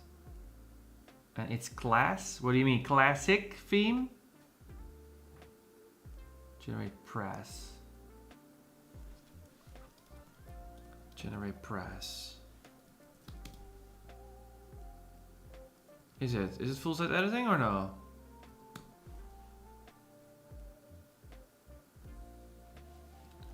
Is generate press a classic theme? Just quickly asking ChatGPT. Yeah, it's a classic theme. Okay. What about generate blocks? Yeah, so blocks is just a few blocks in the same way as the others are. And then there's a pro version. Pricing, so you purely pay for pro blocks here.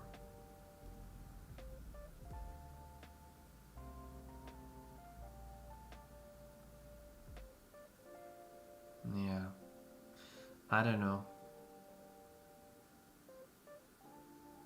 I want to use full site editing, but then this one should also include everything. Otherwise, I'm not going to spend money. And I'm not so sure if this one has it, you know? Maybe it does. This one looks a little bit better, so let me also save it for later. Generate blocks. Okay. Alright, I think we've got to a conclusion for now. I am not satisfied. I was hoping for more. Can we do pro things? Yes, we can, but not for free. That's for sure the answer. You can combine a few plugins, but then it becomes a mess. It becomes a mess in the UI, in the block, in the widget overview.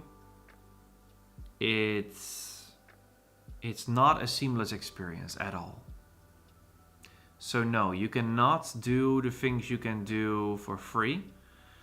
So then the question is, which paid block plugin are you gonna install? And then the question is, will these companies have the features that Elementor has? And we can try. It's definitely gonna be cheaper, but I don't know if they have everything. It's worth it though to explore that more, but then I just need to pay some licenses and try it out. But that's not gonna be today, of course, because this stream is very long and I need to sleep. So, I hope that you guys enjoyed it somehow. It was quite a struggle. I think we did have some fun. It was a long stream. It always takes a lot of time to figure out that whole width situation. Oh my goodness, that was a horrible, horrible situation. Good lord. There's also too many templates in the theme builder. The template builder. The width setting is weird. It's not easy, to do all of this. Elementor also has its struggles, but I just want a complete experience, and this is not it. But hey, I have to get these. I have to try Spectra, Greenlight. I'm not super excited, honestly, because I feel like they don't care enough about UI. Maybe generate blocks. I've heard people say good things about it, so maybe I should just buy that later. And yeah, then maybe we have something better. But my search for doing it for free ends with this live stream. Okay, let's add one more comment from Shanto. I would say if you want to move to Gutenberg and UI is your first priority, then use Spectra, and if you care about freedom and feature, then stick to Greenlight the Gutenberg blocks. The other ones are lacking. Okay, so you think generate blocks or generate blocks. Okay. Yeah, I care a lot about UI. I care a lot about UI. Because it's peace of mind. It's not just about pretty. It's peace of mind. I want to have a nice building experience. It's very important. You know, I also do this multiple hours per day. I want to break my head over the interface, you know. So, yeah, that's the conclusion. I got to. Gutenberg is still messy. It's not what I hoped it was. It's hard to figure out. With some additional companies, we can maybe make it work. But is it doable to compete with Elementor? I think the answer is no. Not for now. Not with the proper page builders. So maybe later.